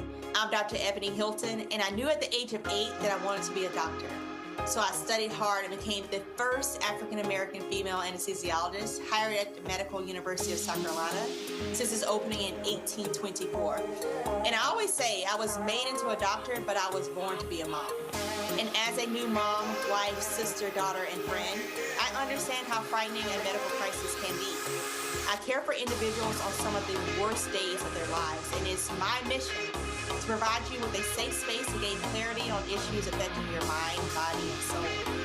I recognize that there are health disparities, particularly as it pertains to race, and I want to help bridge the gap between you and your healthcare providers. Join me every Thursday for Second Opinion on the Black Star Network, where each week I'll invite experts from various medical fields to share the latest health news. We'll discuss topics such as the vaccine debate, mental and sexual health, medical bias, infertility, menopause, andropause, nutrition, and aging. Together with my medical colleagues, we aim to provide you with a second opinion. Don't miss it, Thursdays only on the Black Star Network.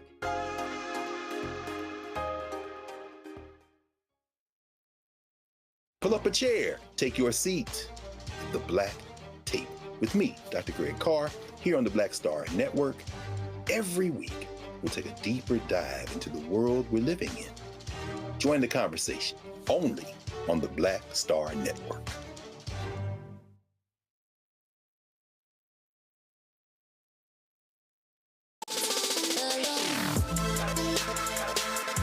Hey y'all, welcome to The Other Side of Change, only on the Black Star Network and hosted by myself, Rhea Baker, and my good sis, Jamira Burley.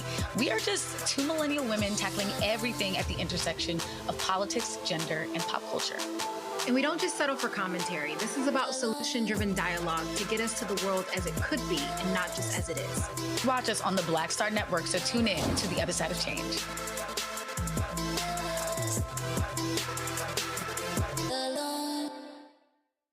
I'm Ryan Wilson, CEO and co-founder of The Gathering Spot, and you're watching Roland Martin Unfiltered on the Black Star Network.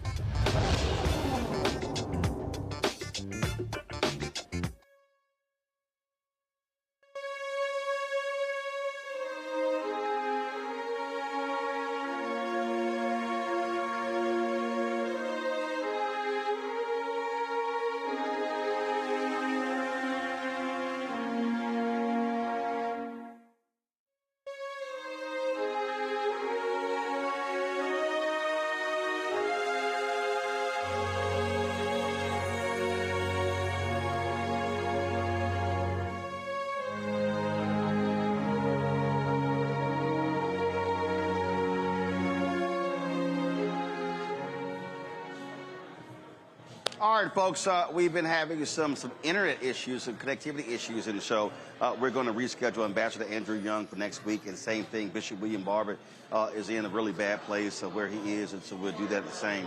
We're going to, of course, be paying tribute to Reverend Jackson all the way up through the funeral.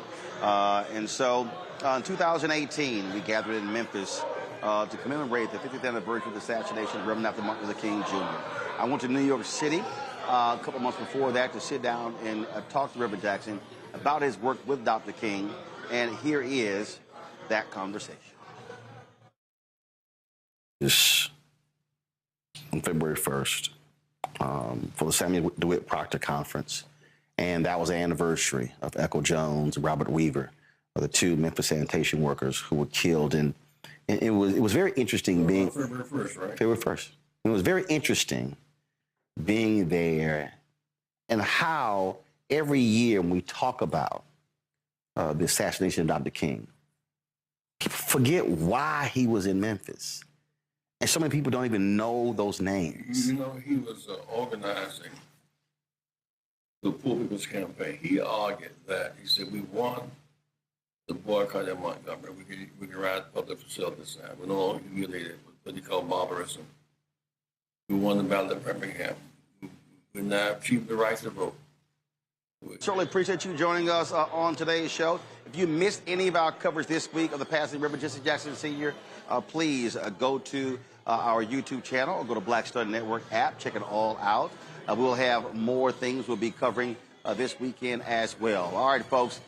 Don't forget, support the work that we do. Please join our Bring the Funk fan club. Our goal is to get 20,000 of our fans contributing on average $50 each a year. That comes out to $4.19 a month, 13 cents a day.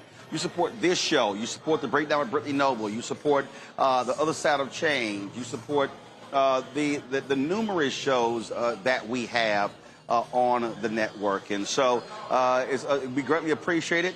If you want to use Cash App, use the Stripe QR code. You see it right. 68 at his church with a wise man, Appalachian, with whom we'd never worked. He just talked about them, put them together. Native Americans from the reservations, some Latino Americans, some of the Southwest groups, some of Chavez Group, some Jewish allies from New York, our Lord Saints, peace activists, and some blacks from Deep South. And then we met trying to figure out how to march to Washington, have a job and income. He said, come by bus, by train, but come.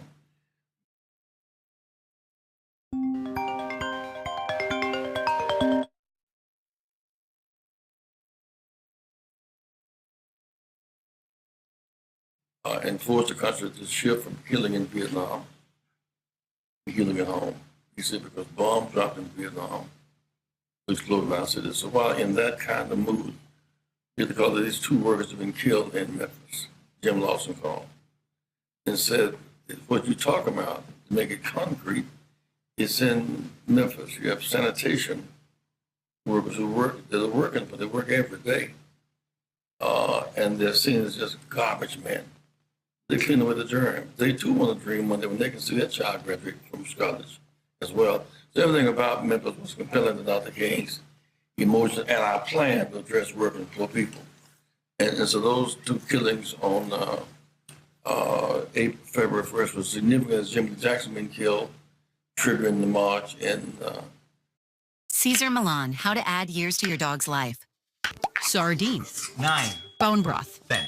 Raw eggs blended with the shells. 9. Turmeric. 7, if you can get your... In Selma, 1965. You talked about that meeting in January 68. I mean, the period from April 4th, 67, giving that speech beyond Vietnam in Riverside Church, to him being assassinated 1 year to the day. Just the pain, the difficulty that he was facing. Well, he got pain from Black Americans. You know, the month before he was killed, about 55% of the negative among African Americans. The civil rights leaders taking positions against him. I mean, the church had closed the pulpits to him during that season. I mean, Klansmen and more else. I'm with you, Mike, but I'm not with this guy called him Mike. I mean, the newspaper editorials, they say he's a good guy. He convinced blacks, not too whites, when they've been bombing him. He says, I was speaking, I will be heard. He felt the pain of rejection. So 55% of blacks said no to Dr. King. 70% of whites said no to him. After he was killed, everybody loved him. They rejected the marcher in verse of March. That's why I was so bitter for a while, because I knew what the talk was in front of his face, sitting behind his back. He's off course. He's off course. He's killed. He's our kind of guy. And that's why I said we love martyrs. We can quote their poetry, but not marchers who demand of us to act and to make something happen. And so I remember he was going into small towns. He would come to a place like Chicago, churches half full. So I developed the idea of, if I can get 50 markets, 20 churches in each market, 1,000 churches, if they convene their churches for Dr. King rally, with the pressures, but not the churches full, we had to figure out ways to market in different kinds of ways. But Roland, I think maybe the most graphic way is the weekend before we went to Memphis. I had to be around March 30th, I suppose.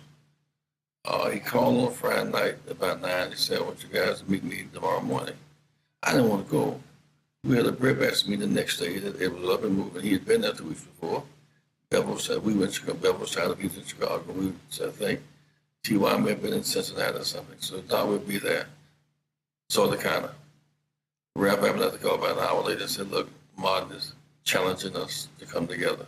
And Rev always played that kind of heavy role, but he was kind of, he did the rock. He was the rock. So we said we'd be there. So Bevel and I, we got on O'Hare Airport. Doctor, and we just missed our plane. 7 o'clock. So I know y'all gonna miss it. I get you on the 740. I know y'all gonna miss that plane. So we got the plane, and we got to Atlanta. It was about 10 of us. It was Bevel and Rosie and T.L. Rogers and the Young, and about 10 of us. Dorothy Cotton. He said, it's been a tough week for me. He said, I've been with Rev and his wife Juanita all week, brother, and his wife Jean. And I've had migraine headaches. I'm back quitting. We've done as much as I can do. I've been on this 13 years. We won Montgomery, won Birmingham, won He said, but now I'm at the end of the war. I'm a Nobel Peace Prize winner. I can't propagate my sense of justice. Killing in Vietnam and healing at home. Killing in Vietnam and prospering at home. He said, I can't do that. He said, maybe I should just become president of the White House. I should rather do speeches, make money, and write books. But if I quit, if I turn around, I remember Andy said, Doc, don't talk that way. He said, Andy, be quiet. Don't say peace, peace, never is no peace. Let me finish talking. It's kind of Jeremiah. They don't say peace, peace, never is no peace. And when he said, be quiet, we listened. He said, but I can't turn around because Harriet Tubman and Frederick Douglass, who never gave up, they wouldn't accept me. I can't go back. So maybe I thought, if I would fast to the point of death. So there's a disunity in our movement. He said that as Stokely and Rap, we're friends. We disagree on some strategy. And Jim Farmer and Paul McKissick and Roy Wilkins and Whitney Young. So because we're friendly, they come by my bedside with hold on before I would die. We could regroup right there. Things were very solemn. They said, we can turn the minus surplus, we can go on to Memphis and deal with those workers and lift them up. Win that battle, go on to Washington. He just kind of talking about the depression. For some reason, I was taking notes. It was like the 3 moves of Jesus. Let this cup pass from me. As he prayed, disciples slept. Did not my will, but thine be done. He went to the same 3 moves. That was that Saturday morning before. When he got through, I remember Barber said, Dr. King, we get to Washington. If we get to Washington, the White House is already against us. What's the hook? I don't understand. So I blurted out, Dr. King, we get that. What's the hook? We were insensitive, right? The pain he was in, agonizing, plus all the stuff you don't know the leaders are thinking about in the first place. You know what else was on his mind. So he said, I don't know what the hook. I said, Doc, suppose we had the 50 cities. At that time, GM was the largest company in the country. We took a line of cars, Cadillac, Chevrolet, whatever. We said we were not going to buy that line of cars. And the big GM would convene his fellow corporate, and they would meet the president. And said, well, we'll try it then. See you guys in a minute. He walked out the room. I left, went back to Chicago because where our family was. His Bill and I did together. And he came to Atlanta, I think, that Tuesday. He got to Atlanta South. I'd been here a little earlier. The plane I was on, they had entered the plane. There were threats because Martin Luther King was on the plane. So I got off and nothing happened. And he came on in, then he saw the 4 of us. Who was there, Reverend Dr. King on the balcony. He was just coming in from the airport at that time. And that was March 3rd. April. I'm sorry, April 3rd. It was April 3rd. I think that was April. Right, it was the day before. Y'all on the balcony. I think that April 2nd, I think. Okay. Because they were met with the ministers the next day. Mm-hmm. We talked about how to organize. Remember in this last week you talked about Jesse talking about Coca-Cola and Wonder Bread. That was in that speech. That had happened the day before. Okay. And he said on the 3rd, he said, well, after talking all day, he said, my dad is slick. I said, what happened, Pop? He said, Pop, country boy, didn't have no high school diploma. Came up out the city, So my grandfather sitting down in front of the church reading the Bible. And so he said, I want to join your church, Pop. He said, once Dad found that Grandpa had a daughter, so Dad was all in. And his mom was apparently in private school at that point. He said, so Dad messed around and he and my mama got married. And Dad revived his education, commitment to education. He said, and he kind of walked through his family tree. And his brother was born, his sister was born, and all that. Then he said, I don't feel like speaking tonight. I'm kind of dry. Jesse, you go. Doc, I had been speaking to ministers earlier that day. I shot my best shots. Doc, I don't have it. So you ought to do it. So they apparently asked Andy too, and they said, Ralph, you go. So Ralph suggested let's go together. So that's why Ralph ended up going together, because Ralph would always fill a spot in that way. So Ralph and I went to the church, and it was raining that night. At that time, Mason Temple had a 10-top roof. We got in the door, the side door of the church. People cheered. The church about half full. And they cheered. Right, the rabbi said, Jesse, you understand, they're not cheering for us. They think Martin behind us. They ain't think about it. So we went down the side of the church to the back of Mason Temple, back where Bishop Mason is entombed. We went to the telephone, down the telephone, said, Martin, you come, just let them see you. You don't have to do a lot of talking. So I'll help, and Jesse and I both will talk. So Dr. King, we went back and told him Dr. King was nowhere. They cheered again. Ben Dukes was there, and Bishop Patterson was there. I remember that very distinctly.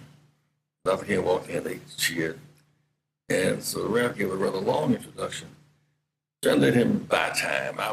There's a picture of me trying to debrief Dr. into what I thought was happening. And what I thought was, he was already in his own zone. I'm just talking. She got me and said, you know, the end of the time I could live, it should be now. He talked about when Aristotle lived, and Aristotle needed to start to walk through Greek history and world history. But this is the time to be alive. And then at some point he shifted and said, but I'm not fearing any man. Now, in retrospect, there may have been in his mind threats on his life, which he would internally, we would never know he was facing the threat of and or fear of death, because he always told us there's no defense against ambush and sabotage, so don't be afraid of death. He convinced us we could go to jail without fear, die without fear. We kind of that. He didn't share that. He said, but minister said, you guys, we can just share the pain. If the government workers heard that these big companies feel the pain, we went. Redistribute the pain. He said, "You're in the mountaintop. I've seen the promised land, and I may not get there, but we will get there, boy." He said, anyway, Roland, that men were crying, ministers were crying. It was like it was real, so authentic, so real, so genuine. And you know, it could happen. It was going to happen. It was not going to happen, you know, but it could happen. And so when he got through, we turned to me and we embraced. The next day, we stayed most of the day. I think the commandos came out for a while, and we talked about some of their issues. Around, I had been branched down there in the group, Wayne Bennett group in Chicago, preparing to sing at the rally that night. Right. He's upstairs on the balcony, and you're downstairs by the car with Ben Branch. I was downstairs, coming across the courtyard. Ben was in the car. Yeah, I was coming this way. We just left the carousel. And Dr. Jesse, we go into Billy's house. I set the dinner up at Billy's house and his wife. He said, and you don't even have on a tie. I said, Doc, prerequisite for eating is not a tie, it's an appetite. He said, you're crazy. We laughed about it. I said, but you're the one that's late. He was an hour late. And Ben spoke to him. He said, and he'd heard Ben pressures on the saxophone the week before, at the break vaccine 2 weeks before. And Ben said, I should play it. And he read it, Doc, pow. He said, Doc, pow. And somebody said, get low, because it was a hit. And we didn't know what the hit was going to be spring bullets. So I was on the ground, and the rap was in the room. I think Roland must have been downstairs. Billy Cowles was about so far, turning to go down the steps. And there's a picture of Andy, Billy Cowles, and someone just and they later pointing that way. And that pointing is that the bullet didn't come from that way, because it came from that way. So the police had their guns drawn. Go the way the bullet came from. The bullet came from that way. That's that picture. Mr. Withers, the photographer, he was there. Ernest Withers. And he scooped up a couple of jars of blood. Tried to give me one and Ralph one. I couldn't touch the blood. I remember Ralph coming back. My son, my brother been shot. I'm his dearest friend. Ralph, Martin, hold on. We need you to hold on. Martin, hold on. But I was gone at that point, you know. So I just got up and dragged myself off, and I was standing next door, the room next door. I called Mrs. King. She was in the bed. She said, Jess, how you doing? I said, I'm doing this fine. I said, Mrs. King, couldn't quite get my mouth together. I said, I'm reading. I said, Doc been shot, I think, in the shoulder. I knew better. I couldn't say what I had just seen. I want to check up in that way. I said, but you should just go and see him if you can. She said, I'll be there momentarily. She got up out the bed. And apparently, for 7, 8 minutes, someone called, the press and said he was dead.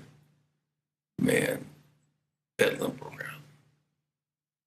I mean, the fires around the country. But what excited me the most was, I think it was Reverend Joe said, we can't let one bullet kill a movement. We went through all the trauma of his death. I remember being in the room with Harry Belafonte and Sidney Fonte and Robert Kennedy, talking about what Dr. King meant to us. And doggone, we were in Washington, Robert Kennedy got killed. Boom, boom, back to back. But go back. You call Coretta Scott King, and before that, he's laying there, y'all surrounding him, and we received the photos of Ralph Abernathy kneeling next to him. Where are all of you mentally in that moment?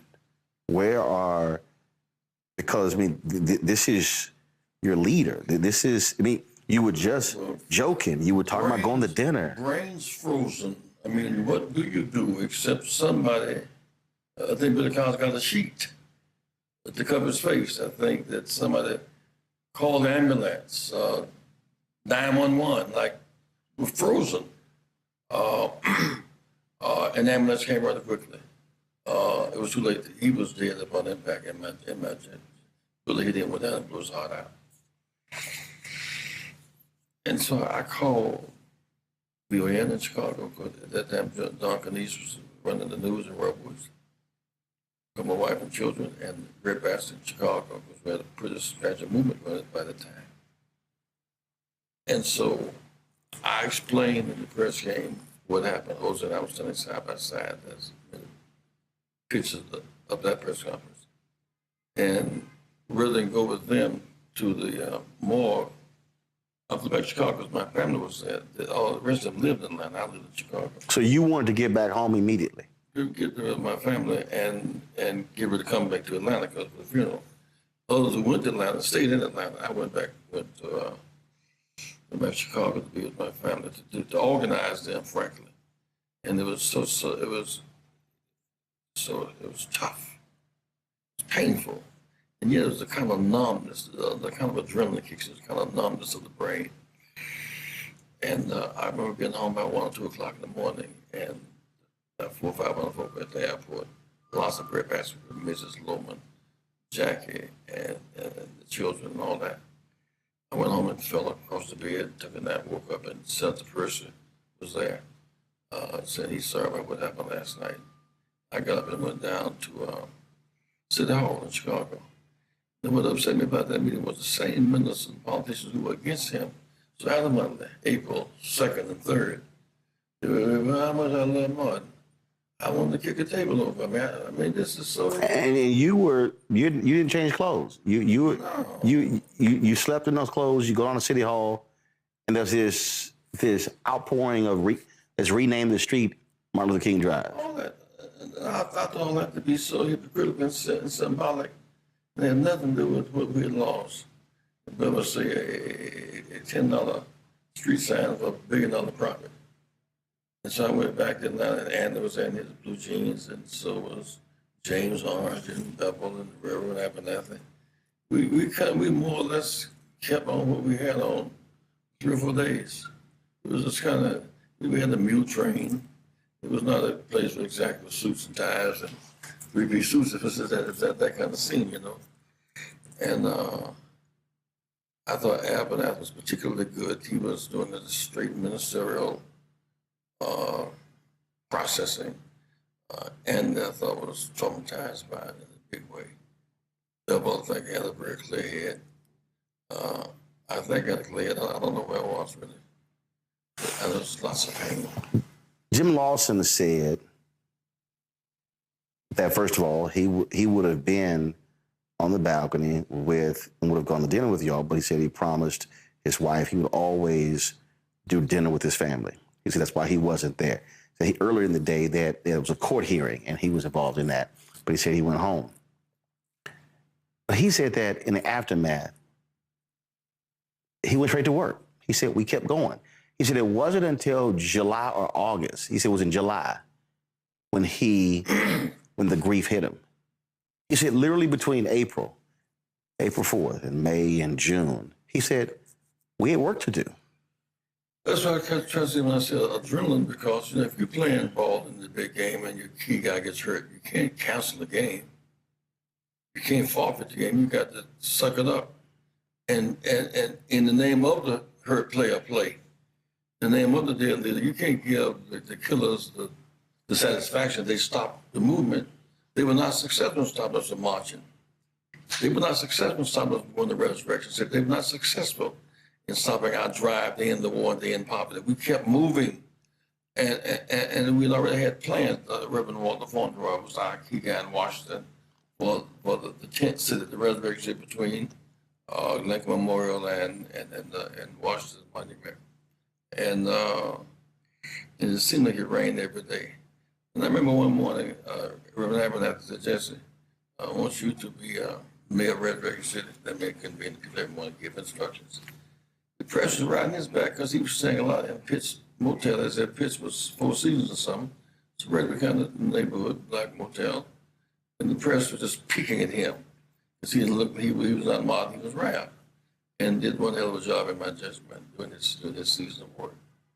And one morning, 2 people died of meningitis.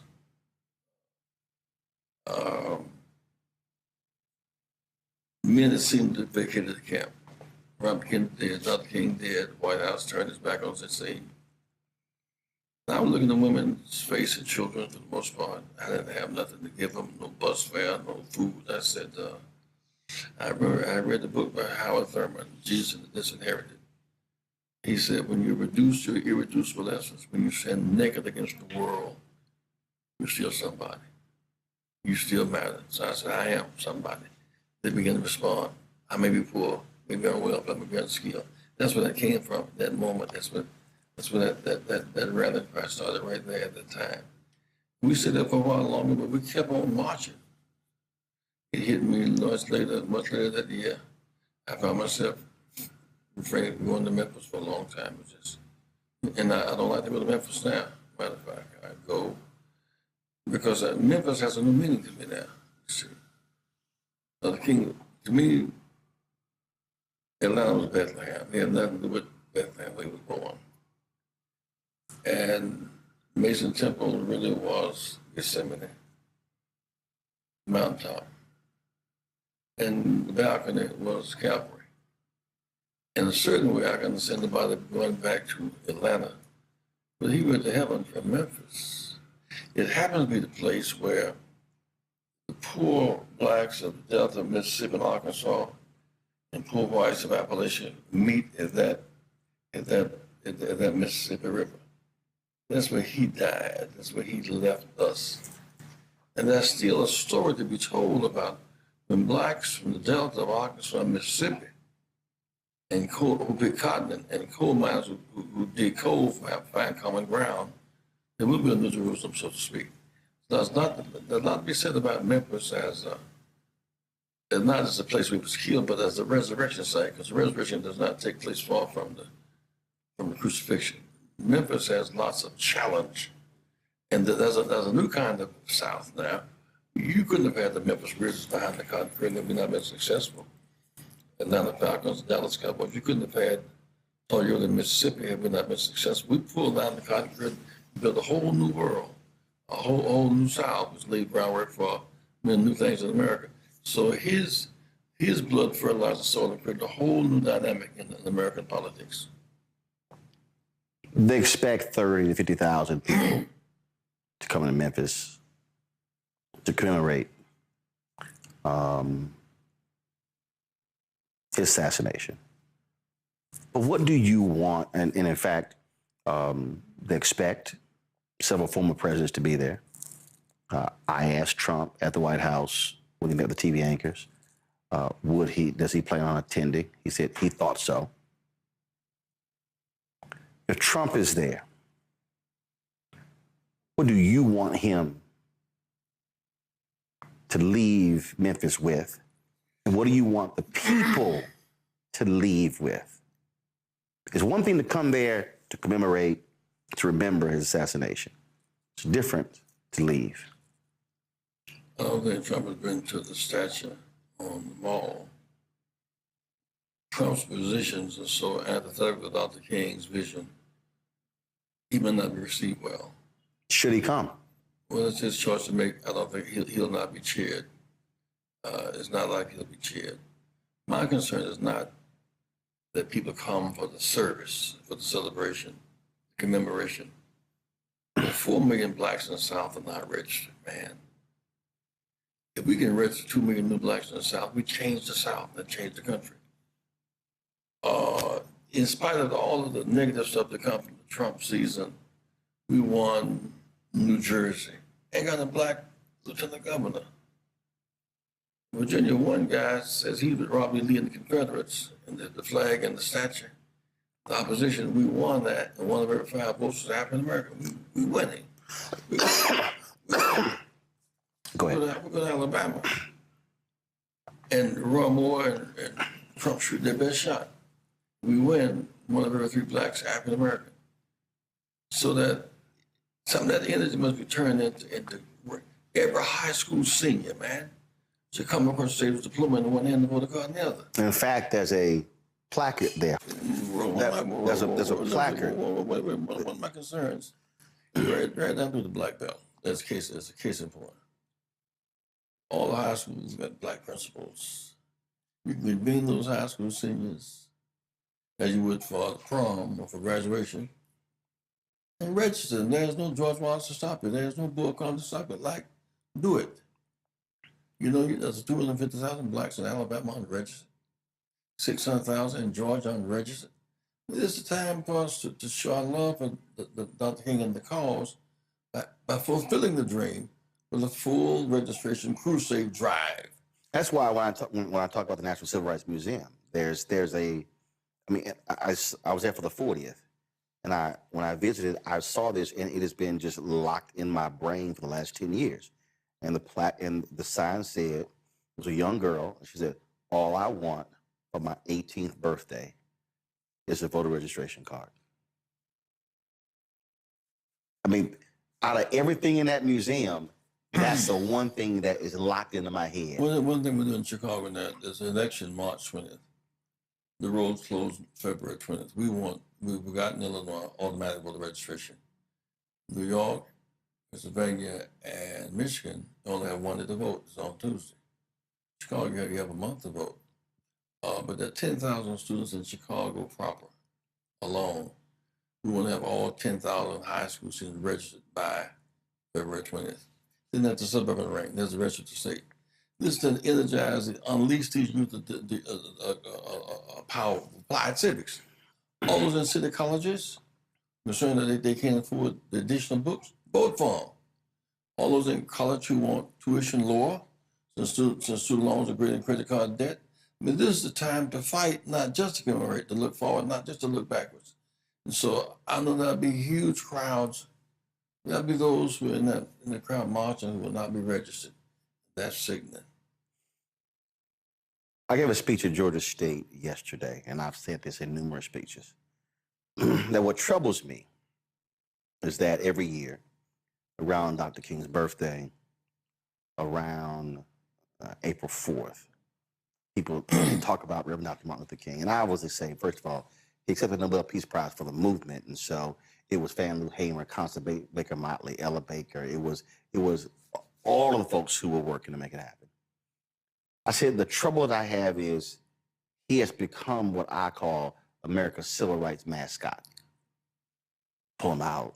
Oh, Dr. King. And makes people smile. They play some speeches. They say, oh, how great he is.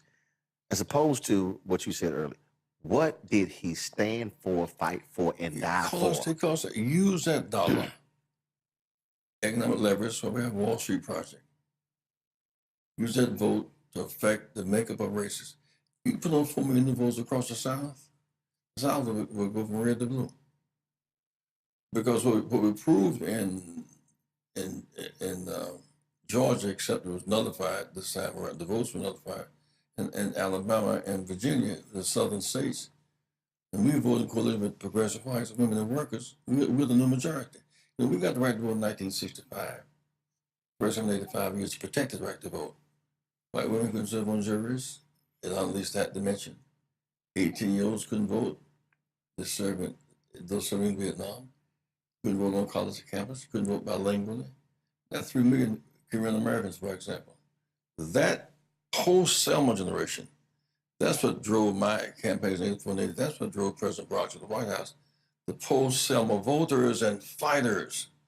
And so those who benefit from that struggle have no right to expect much and give little. I mean, and there are no more dogs barking and horses kicking and axes sound being swung by governments to stop us.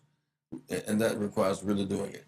And to me, that's my way of saying thank you to Dr. King for his life and for his service. Why did you stay on the path? He sent you to Chicago for breadbasket. Others went in different areas. Why did you say, no, I'm gonna stay right here? I could do other stuff. I'm gonna stay. I was talking to somebody earlier. They said, had Reverend gone to corporate America, he could have sold anything. Had he done any other area, he could have easily been highly successful. Why'd you stay? Well, because the struggle for economic justice is my ministry. It is my life. My assignment was to look at those stores in the community where we could not be checkout clerks. We couldn't be produce men. We couldn't pick up the garbage. Really, you take a given chain of 10 stores. You get the letter of intent to pick up the garbage for 3 years. The letter of credit, you can get new trucks and sludge if you're on the trucks.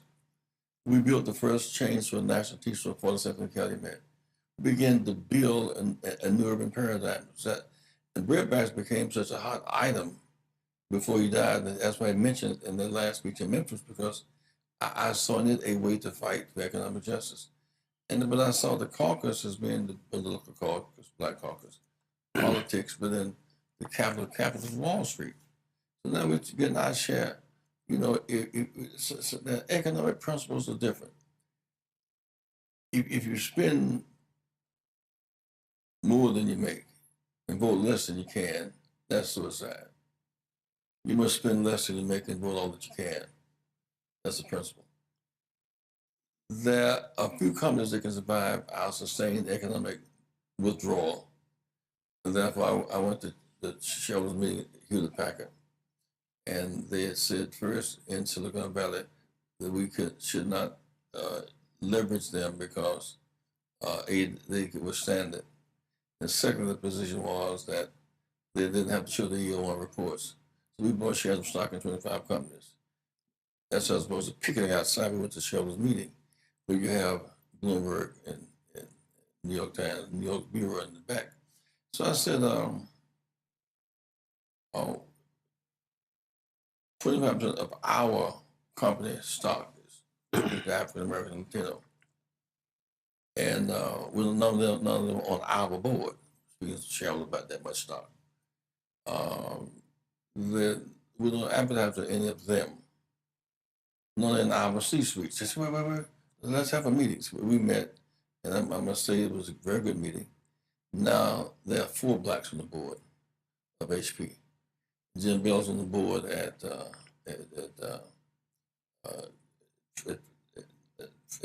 Twitter, Google. And on the board of Facebook now is Ken Chenault. On the board of Twitter is Deborah Lee, the chair who succeeded Bill Gates at Microsoft. John Thompson. John Thompson, Floridian, by the way.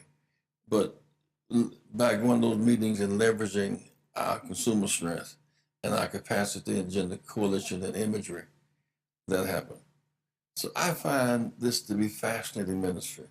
I can see the evidence of our work. I see people working and being trained. We're trying to get 1,000 churches, the Sunday school room and put 20 laptops and teach our children apps and codes and financial literacy and stock market game, there may be 1 million jobs right now for coders right now. And we cannot wait for Trump to train our children to do it. We can do it ourselves, and we must, and we can, and we will.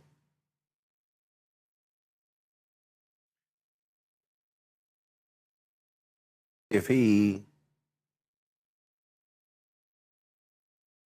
said, Reverend, how you doing? I appreciate what you've done. What would your response be? Dr. King or Trump? Dr. King. Trump not going to say that. I said I never surrendered, I never stopped. When they said Dr. King killed in Chicago, he's still there. We never stop. Dr. King's workshop meets every day, mass meeting every week. We inspire and educate. From that platform, Al Washington spoke, Roland Barber spoke, Barack Obama spoke, Charlie Hayes spoke. From that platform, Mandela spoke, Free South Africa. From that platform, the Cuban Brother Reverend's Home for President. From that platform, we've helped to change the world. His work in Chicago continues. Dr. King's workshop is functioning. His staff is still meeting right now. It's called Rainbow Push, but it's his staff. Last question. Just lost Wyatt T. Walker. Oh boy. As I said, Clarence Jones out of the hospital. You look at Reverend Joseph Lowry. You look at these warriors getting up in age. But are you optimistic when you look at these young warriors? I am. They're fearless. Yeah. One of them, of course, in that lineage of struggle is Reverend Al Sharpton. He's in that lineage of struggle. But what Al and I have basically done by continuing running the circuit, there's now doors open that were not open 50 years ago. Dr. King used to have to go to LA to the big civil rights rally, or Oakland, or Chicago, or Detroit, the big civil rights rally. Now you got kids 30 years old becoming city council people, and state reps, and congress people, and mayors, and comptrollers, and handling pension funds and investors. So many more doors open. So you might have all leaders as visible as the one that you had one or two running the circuit, but that's a far bigger crowd of witnesses now that's fighting back. And they're now currently in the education of what they want to be and become. We didn't have a John Rogers doing 401k 50 years ago. We didn't have Jim Reynolds and Chris Williams on Wall Street 50 years ago. We didn't have 400 dealerships, car dealerships 50 years ago. We only had Al Johnson in 1967, 50 years ago. So I see a generation that be known that have another role to play, but they're playing that role.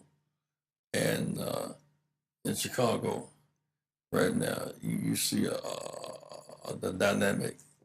They produced Harold Washington. The same Chicago that laid that groundwork produced 3 senators, Cameron Brown, Rock and Roller Burris, produced 5 congressmen. It's produced 1 presidential candidate and 1 who succeeded as president. So the fertile soil that he cultivated in Detroit and Chicago is still bearing fruit. So he's still winning every day. And with that winning, and with this progress we've been on, do you believe it was a mistake for so many African Americans to put so much faith in gaining political power and not really study where he was when he kept trying to say, even that last speech, economic power? That everything for me, when I look at 63 to 68, constant real economics. The reason, see, we live in the political economy. Here's what I say on that. The reason why there was a certain breakthrough after 65, once we became mayor of Detroit, we could then begin to give out contracts, which is the business we didn't have. Once Harold became mayor, he began to redistribute pension funds and create a whole class of and Harold Washington and Kumian set the pace. Our mayors should, in fact, use that base. Jobs we never had before, economics. Contracts we never had before, economics. Lawyers that we never had before, economics. So it's a political economy, so that there's some relationship between, and I think we should appreciate that both matter. Mm-hmm. Both matter, and we have to have both, and it's not either or. It's and. It's both and, because Roland, I'm rather convinced, even there you cannot have a small, you must see the nation through a door, not through a keyhole. You can have a small circle. What's cutting off urban money? When the big banks in Washington, in New York, redline where they invest. The insurance companies redline where they insure, we can't grow. Then you develop what I call the invisible hand of racism. That's why we're going to have mayors at the Wall Street Summit in New York, because our citizens are being cut off. You become the treasurer without a treasury, unless you leverage those insurance companies that want to do business with cities. Look at the EO1 reports. Those banks that want to do money with cities, look at the EO1 reports, and look at their primary and secondary procurement list. Part of what we're doing right now, mayors can do. You should not do business with City Hall unless you see the EO1 report, where they land, what their records are. Any mayor really can do that, they just will.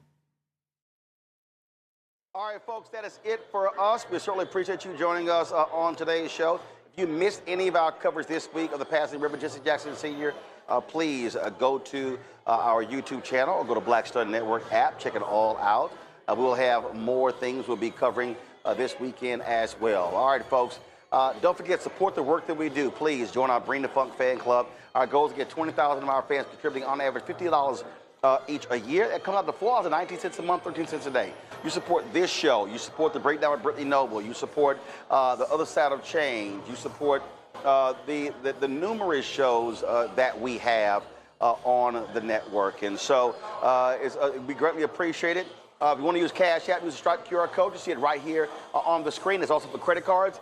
Checks and money order. Make it payable to P.O. Box 57196, Washington, D.C. 2003 7-0196. PayPal, R. Martin Unfiltered. Venmo's RM Unfiltered. Zelle, Roland at RolandSMartin.com. Roland at RolandMartinUnfiltered.com. Be sure to download Black Star Network app. Apple phone, Android phone, Apple TV, Android TV, Roku, Amazon Fire TV, and Samsung Smart TV. You want to get our Roland Martin Unfiltered swag? Please go to shopblackstarnetwork.com. T-shirt, hats, all that stuff. You can get it right there. And don't forget to support the black-owned companies on our site. All these companies we feature.